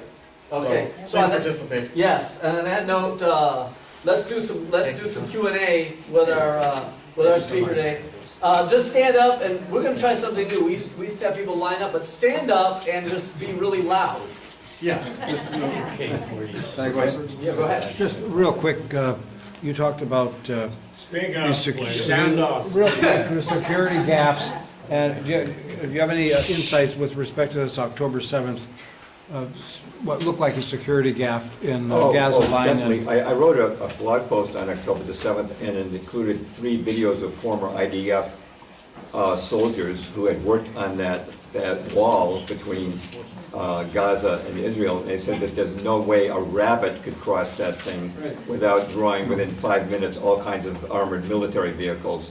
And they said there's no way that it would take several hours for a multiple Hamas operatives to cross over into Israel. This looks like a false flag, and look what they've been doing, so disproportionate, tens of thousands of children and elderly, half the buildings, at least in Gaza, totally destroyed with no hope for reconstruction.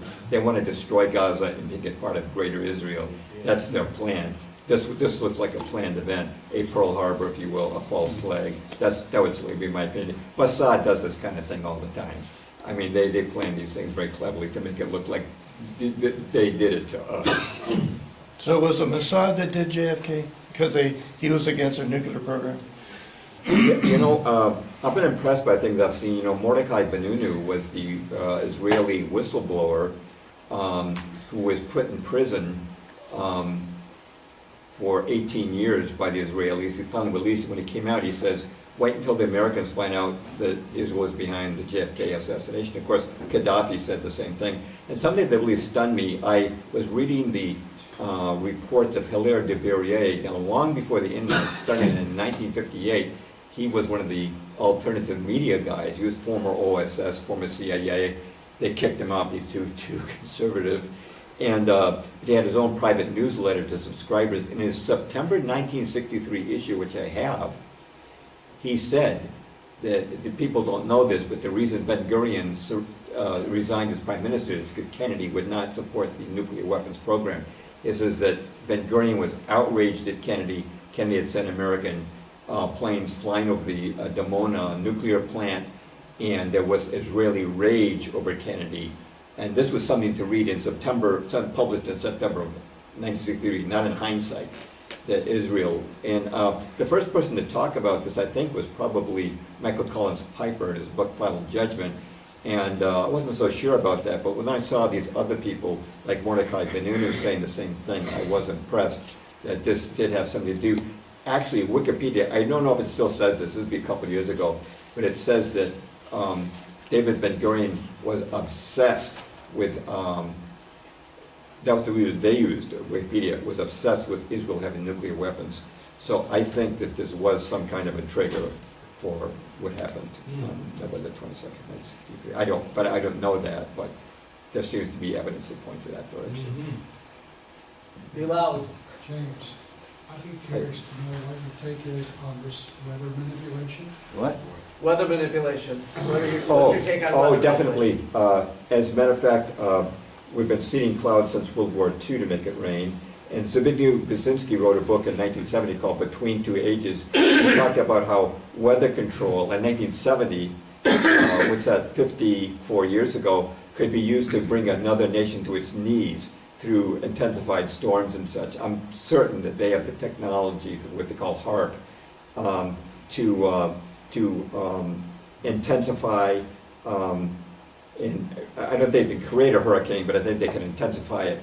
And I saw, it was interesting, just the other day, I saw a mainstream news article saying that Hurricane Milton had gone from a tropical storm to a Category 5 in 24 hours, and they said this has never happened before in recorded history, and they claimed it on climate change. Yeah. So I think they're trying to use weather modification not only to cause destruction, but also to justify their claim that eating meat instead of insects causes climate change, and we have to change our way of living and restrict our freedoms. I think it's part of the plan. I'm sure they definitely would have the technology for that. They've had it for a long time. He says a lot of few words.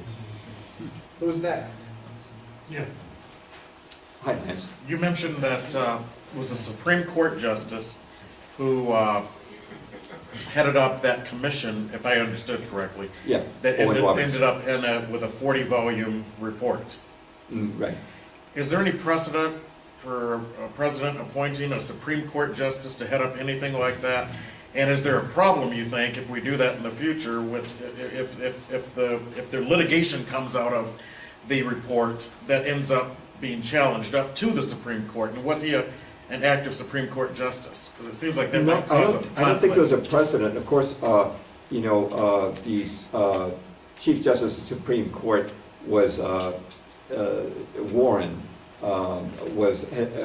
headed up the Warren Commission for the Kennedy assassination. But I know for the Circuit of the Maine, it was a naval court of inquiry that looked into that. Britain chose Justice Mersey, and I don't know how he might compare to our Supreme Court. I don't think there was specifically a precedent of a Supreme Court justice. I think there's something new that, but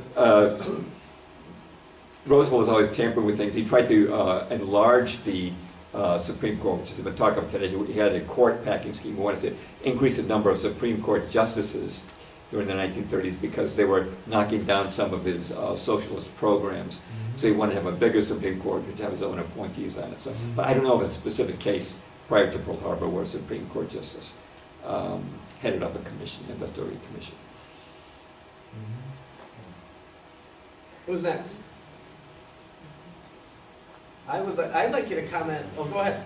Yeah, I was just wondering, do you see any protest forthcoming after the presidential election, no matter who wins? Yeah, I would think so. I mean, I think that most people don't believe Kamala Harris really can win, despite what polls may say. She's obviously incompetent, and she's obviously has handlers. She's not, like Joe Biden, she's not making any decisions on her own. If she was to win, I think that, although they'd be careful to avoid a J6 type incident, that conservatives would react.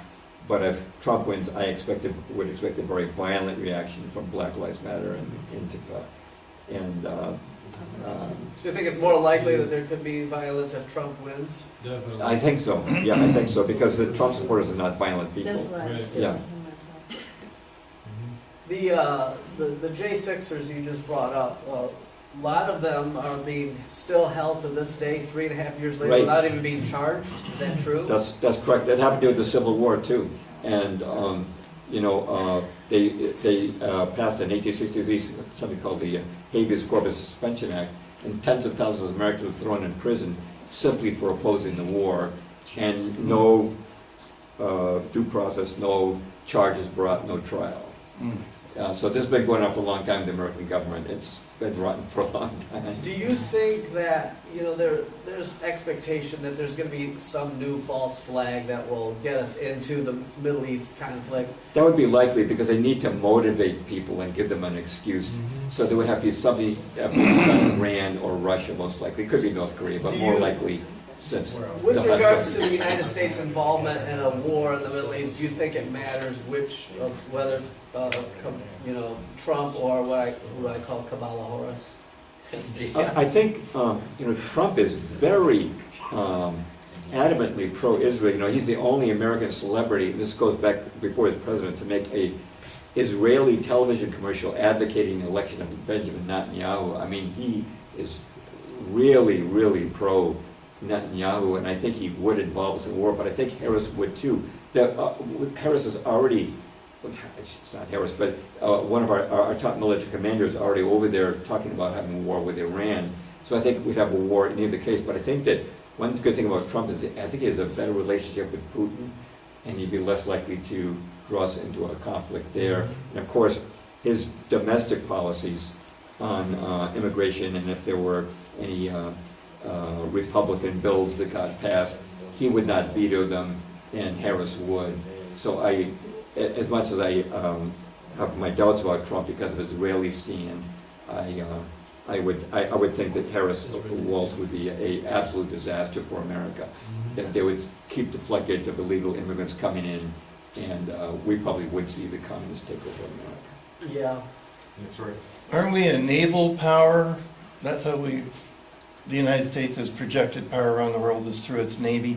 And isn't the Navy, except for submarines, irrelevant because of hypersonic missiles? Yeah, I've heard that Russia has hypersonic. I hear different things, that there's exaggeration about these hypersonic missiles.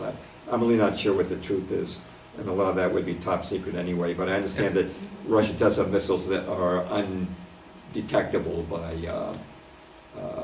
missile defense systems. The V2 was hypersonic, it went Mach 5. What was that? The V2 missile in 1945 was hypersonic. Is that right? Everyone's hyping hypersonic. Oh, that's The interesting. V2s were I didn't know that. 5 times. But the if it speed creates a of sound. plasma that the radar can't see, how do you stop it? And so the aircraft carriers are just targets waiting to happen. Right, exactly. Kind of like the battleships at Pearl Harbor. They were obsolete by the end of World War II.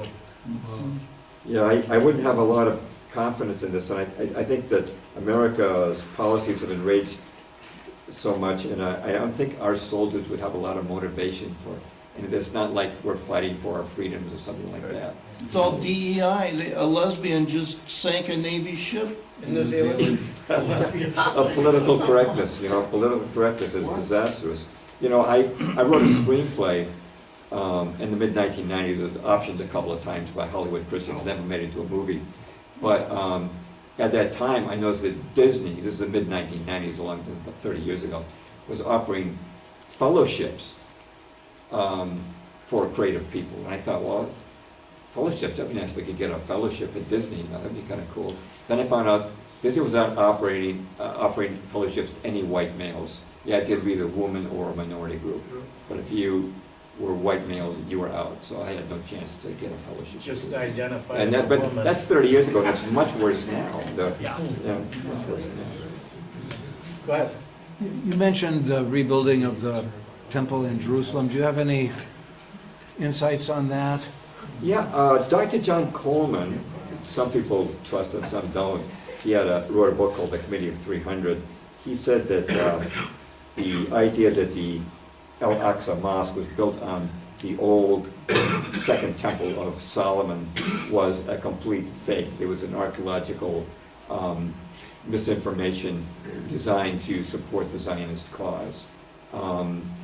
The Bible in 2 Thessalonians, Paul said these things will not happen until I'm just paraphrasing, not quoting, but the man of lawlessness is revealed, and he sets himself in God's temple pretending to be God. And I'm sure that's a reference to the Antichrist. I think he's going to have a short reign there, and he will pretend to be Christ, coming for his 1,000-year millennial reign, but it will actually be the Antichrist coming for a rather short-term but disastrous reign of oppression on the earth. I don't know if I answered that question or not. I've read a lot about Smedley Butler. Oh, yeah. What was his run-up to World War II, kind of his line? He was against it. There's a video, it should still be on YouTube, of him talking about the dangers of our politicians bringing into us another world war. He turned so against war. I'm sure you know he wrote that War that is a book. Racket. Yeah, War's a Racket. And he explained how the United States invaded Mexico in 1914 allegedly because they arrested 8 of our sailors who were went into Tampico, violating all kinds of regulations, and they kept them for less than a day, and no harm was done. But President Wilson demanded that Mexico fire a 21-gun salute on their soil to the American flag to show the repentance. And the Mexican president said no. Well, the problem was that Mexican president wanted to tax Standard Oil, which was plundering oil out of Mexico. So we invaded Veracruz, and Smedley Butler actually headed the lead Marine Division. And he said, no, that was not about saluting our flag. It had nothing to do with that. It was about oil. It's about the Standard Oil Company, and we had a regime change and kicking out their president, replacing him with a new president who would be friendly to Standard Oil. It happens all the time. This Smedley Butler, he was great. He was an honest soldier, and as you know, the highest decorated Marine and the highest ranking Marine at the time of his death in 1940. That death in 1940 makes me wonder if they wanted him out of the way before World War I began. He was only 58 years old as Yeah.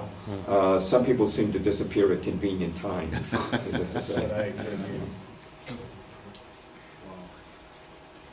If the election is stolen and the Democrats are able to solidify the one-party rule of the United States, I mean, another 4 years of that probably would make it near impossible. Right, illegal immigrants. Yeah, it would be voting. next to impossible. So let me ask this question. Whenever you hear a commentator's podcast, there's all these people, whether it's Alex Jones or whoever, everyone always says, well, we're not, we don't advocate violence. They're always very careful to say, we don't advocate violence.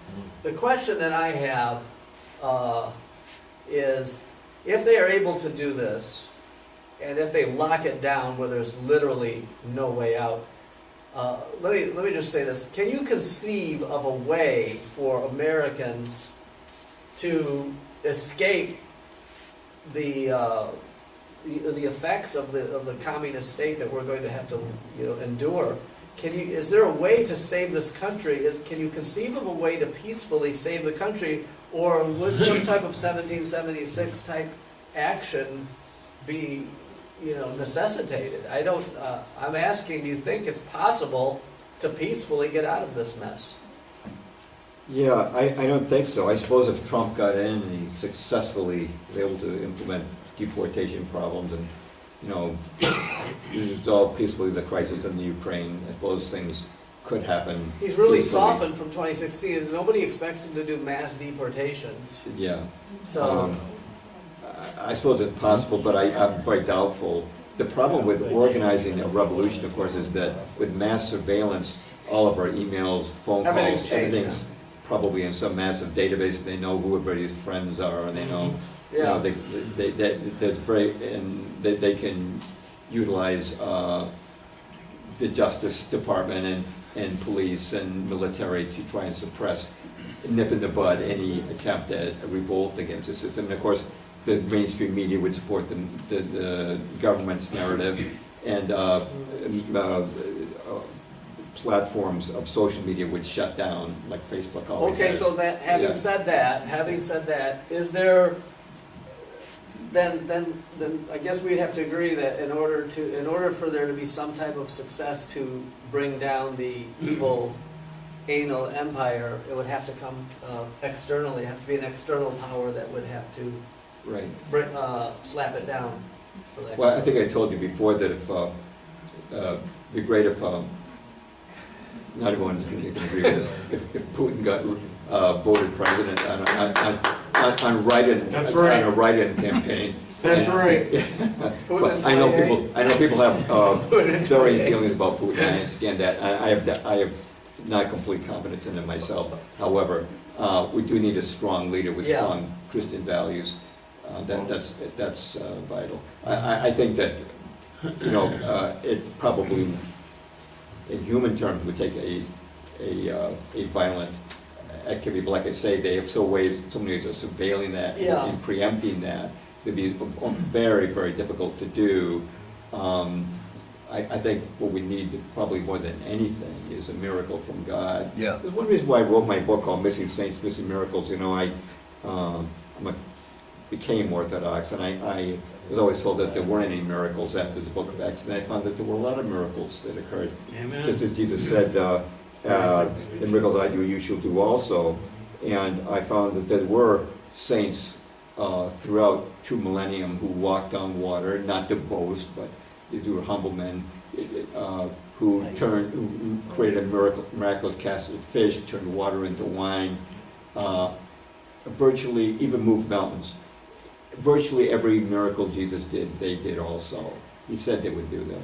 But this has all been kind of wiped out when Martin Luther said, sola scriptura, only that's what's in the Bible, and don't trust anything to happen between me and the Bible. All of that kind of got wiped out. But I read every volume of the Lives of the Saints, which was published on Mount Athos in Greece and translated into English, and it's 4,000 pages long.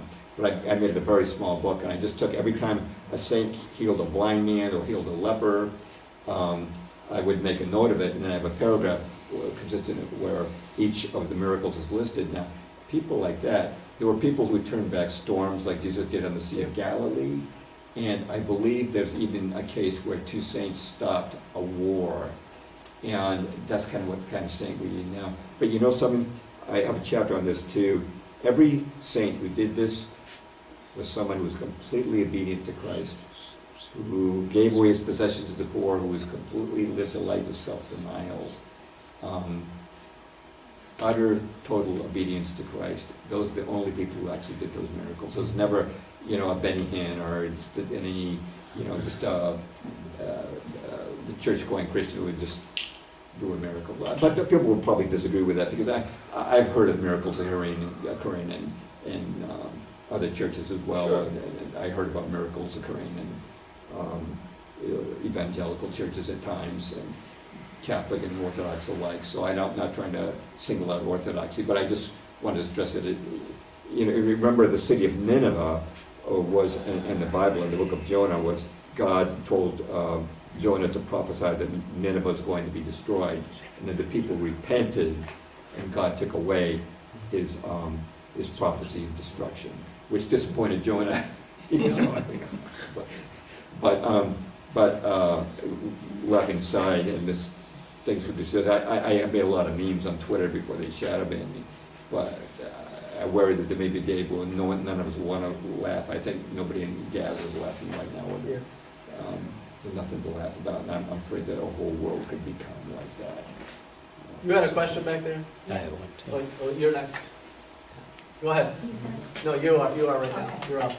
President Trump has stated that if he has another 4 years, he is going to deport the criminals that are here from other countries. Oh, that would be wonderful. How will he do that? What does that look like? He'd have to use ICE. He'd have to use ICE unless he used federal troops. But most of our federal troops are heading overseas right now. They're all over. He'd have to use ICE or expand ICE and really develop some kind of system of tracking down illegal immigrants. I hope if he gets elected that he would do that, because there obviously is great danger. As you know, gangs have been operating all over. The famous case in Aurora, Colorado. It was a fake story, I guess, but there was a story that Hell's Angels were going out to Colorado to battle with Venezuelan gangs. When I first heard that, I said, great. So I made a meme of Uncle Sam saying, "I want you for the Hell's Angels." Yeah, I hope they would use the facilities at his disposal to make as many deportations, especially of violent and questionable people. Tom, you were next. Do you have any comment on, Mark Robinson, who's running for governor of North Carolina? I don't know if you followed that at all. I don't know that person. He's very Good. outspoken, and the good. Democrats are bound and determined to not let him get elected. Yeah, there's a real red-blue division in America right now. It's almost like the war between the states. It's not the North against the South. It's like a very sharp division. You're on one side or the other, it seems. Yeah. Yeah, that's at stake. That's right. Have you followed what's going on in El Salvador with the new president there? No. Years ago, I was hearing things. I've heard that Honduras has been kind of cleaned up. Yeah, El Salvador, they put 70,000 of the gang members in prison, and Oh, Bacale is the new president there, he's 38.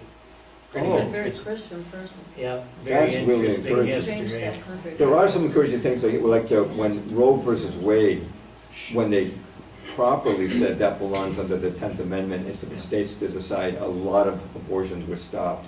That's a positive sign that I wasn't expecting, and so good things can happen. El Salvador went from the highest murder rates in the hemisphere to the lowest. Wow, They're all- yeah. You were next.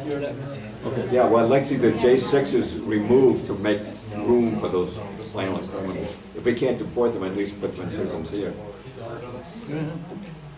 To answer John's question about what could be done, and let's hope something can be done, but I think the cowardly and the obsequious way in which Michigan dealt with the Whitmer lockdown symbolizes where the American mind is today. I don't think they've got the intestinal fortitude, the gumption to say, well, at last they've gone too far. Yeah. And we're going to do this or that or the other in spite of the impediments that you Yeah. suggest. When I was making memes, I made several about Gretchen Whitmer, and one of them was she canceled Christmas in Michigan. Yeah, for Because she example. said that Santa Claus coming down the chimney could spread COVID. Well, the fact that the Michigan pastors caved in, Yeah, they did. and Yeah. they're our best in theoretical hope for future principled action. Yeah. They caved in, Yeah. and so that doesn't bode well either. Well, there- One worry about Trump was pointed out by Chuck Baldwin, and he said that if Hillary Clinton had been elected president and she tried to lock down churches, they would have said, no way, we're not going to restrict ourselves to 10, and we're not going to live stream, we're going to keep our churches open, because Trump said so. The nation locked down. That could be, if they released another bioweapon, that would be one possible danger. You might remember when Richard Nixon went to China with Kissinger and opened up relations with Red China. Lyndon Baines Johnson was outraged, and he said, if I or any other Democrat did that, we'd be called commies and pinkos, and we'd never get away with it, because Nixon is a Republican. Even Obama confirmed that later. He says they had to have a Republican to open relations. So there's certain things that Republicans can get away with that Democrats can't. Except for Trump could not get away with meeting with Putin in his first term. It kind of flies in the face of that theory, because Trump should have met with Putin. They should have had some type of a summit, but it never happened because he was deterred from doing so. Russia. Yeah, Russia. Right. So he was not able to do what previously Nixon and Reagan both had done.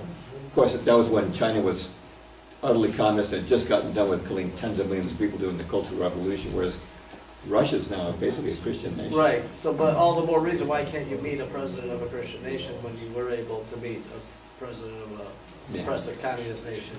But on the January 6ers, by the way, I stated this to people in my own family months ago. If you're a J6 prisoner right now, ask yourself this question: if you're locked up in one of those DC dungeons with rats running around and no temperature control and no blankets and no toilet and no medicine for your illness, who would you want to win that election on November 5? Ask yourself that question, because there's no chance that Kamala Harris is going to get you out of that dungeon, and there is a chance that Trump might pardon you.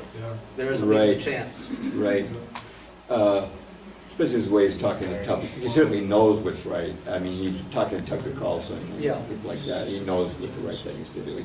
And he's gotten Robert F. Kennedy's endorsement, even though Kennedy is, he's limited on some issues, but he might put Robert F. Kennedy into his administration in some He will. some position. So if he did, yes, I think it would. I would vote for Trump, and the reason I say that, even though I believe it's possibly under the control of Zionist bankers, I voted for him in 2016 because Hillary was literally wrong on every single issue. You couldn't go right with anything on Hillary. Yeah. It's the same with Harris. Harris is wrong on every single issue.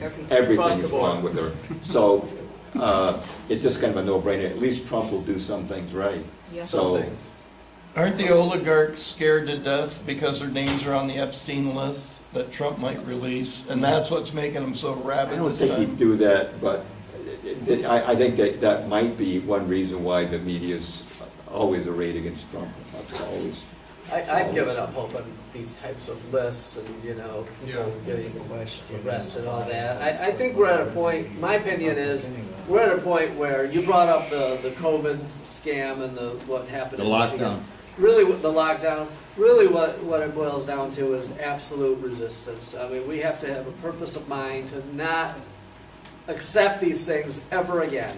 You have to go out and you have to make it miserable for their enforcers. I don't care if it's a greeter at Walmart, make their life a living hell if they try to push this crap on us. And I mean it from the bottom of my heart, make them hate their job.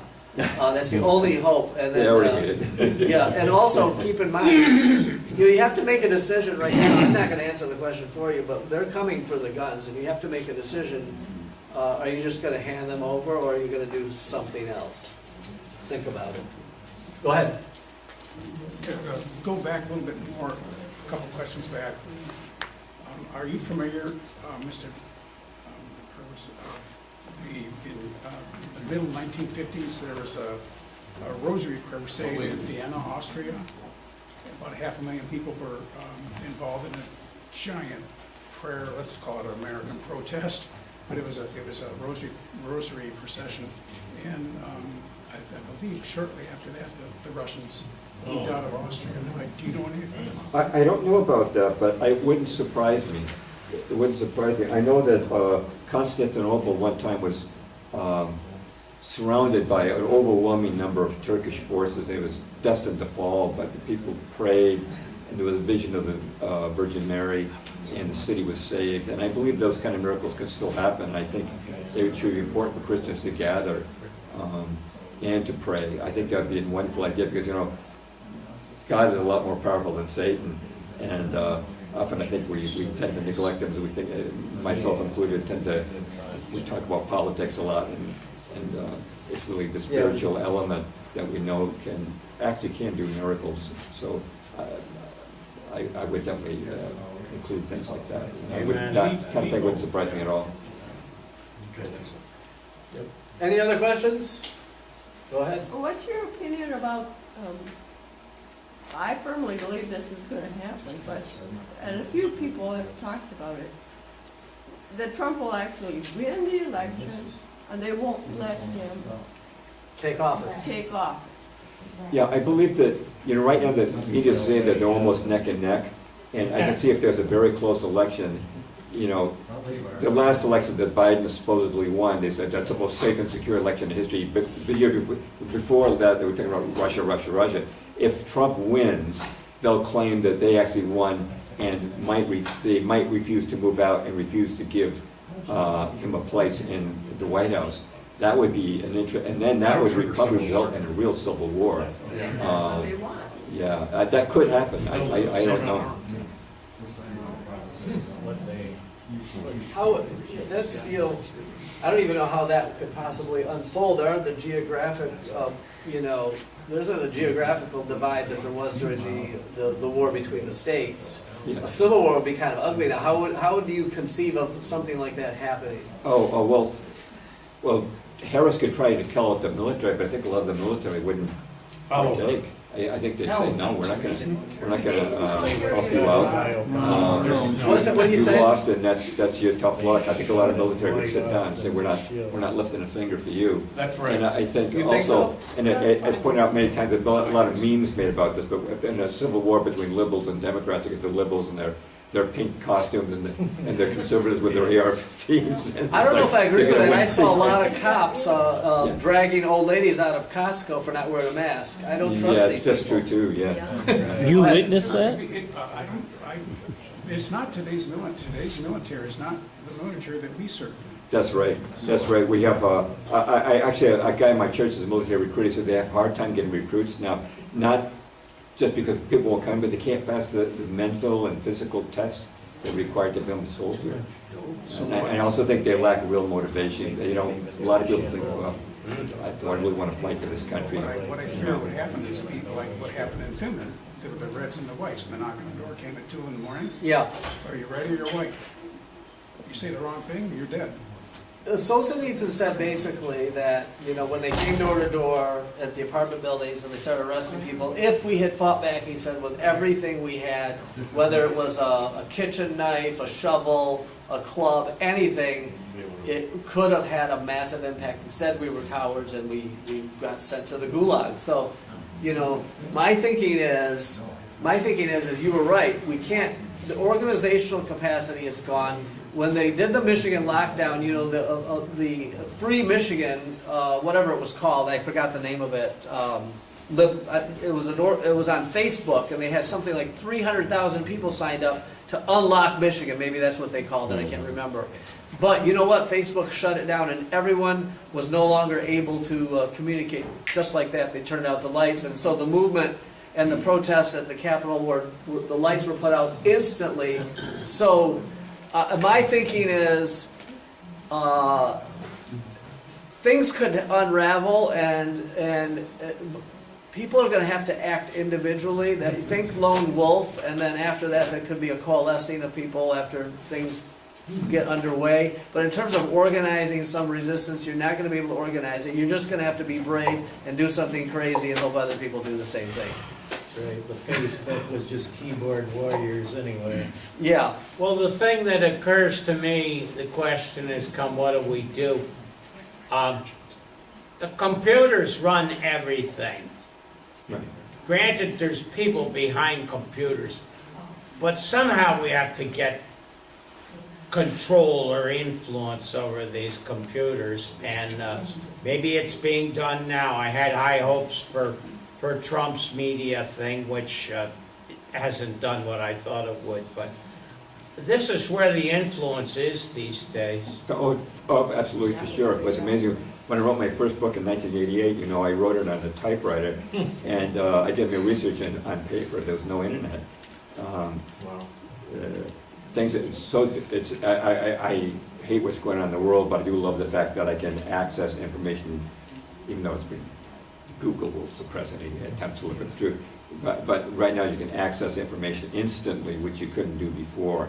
I mean, I actually, after I published my book on Abraham Lincoln's assassination, I had a question regarding it, and asked an obscure question, and AI gave me a detailed answer, and they actually brought up a Lyndon LaRouche document. I don't follow him, but I was interested in that. It was confirming something unusual about Abraham Lincoln. And right now, I mean, it's pretty amazing what you can find that before you had no chance to find at all. That's why, to me, truth is always a growing process.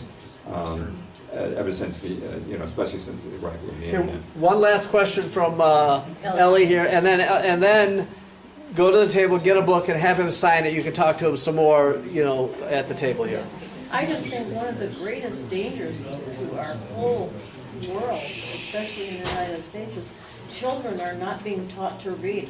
They're entering college not able to understand with all these remedial reading courses. It's sickening and disgusting. 29% of public schools, I believe in Lansing, are able to read. Right. Well, John is homeschooling his children, Yeah. and I sent my son to Christian school for the first 10 grades, and the only reason he left up to 10 grades was because he wanted the public schools competitive I started private equipment, school but- after years of yeah. nursing. And I was a for registered 20 nurse years, too. yeah, with intensive phonics. Yeah. It's very easy to do. Actually, when I went to school, it was actually pretty bad, and I'm talking about many years It's been ago. going on for Yeah, but in public school, no, they're indoctrination programs is what they are. They're not educational programs. Most of them will not understand what you're even talking I about. grew up in Lexington, Massachusetts. Right now, they're teaching in Lexington first graders transgenderism, and just to be, hey, you got the X, Y chromosomes opposite sides of sex, and now it's a social construct, and you decide whether you're a boy or a girl. So they're changing, introducing new normal so fast through the media control. It's just sick. It's very sick. bad. Yeah. Well, James Perloff, thank you very much for your presentation.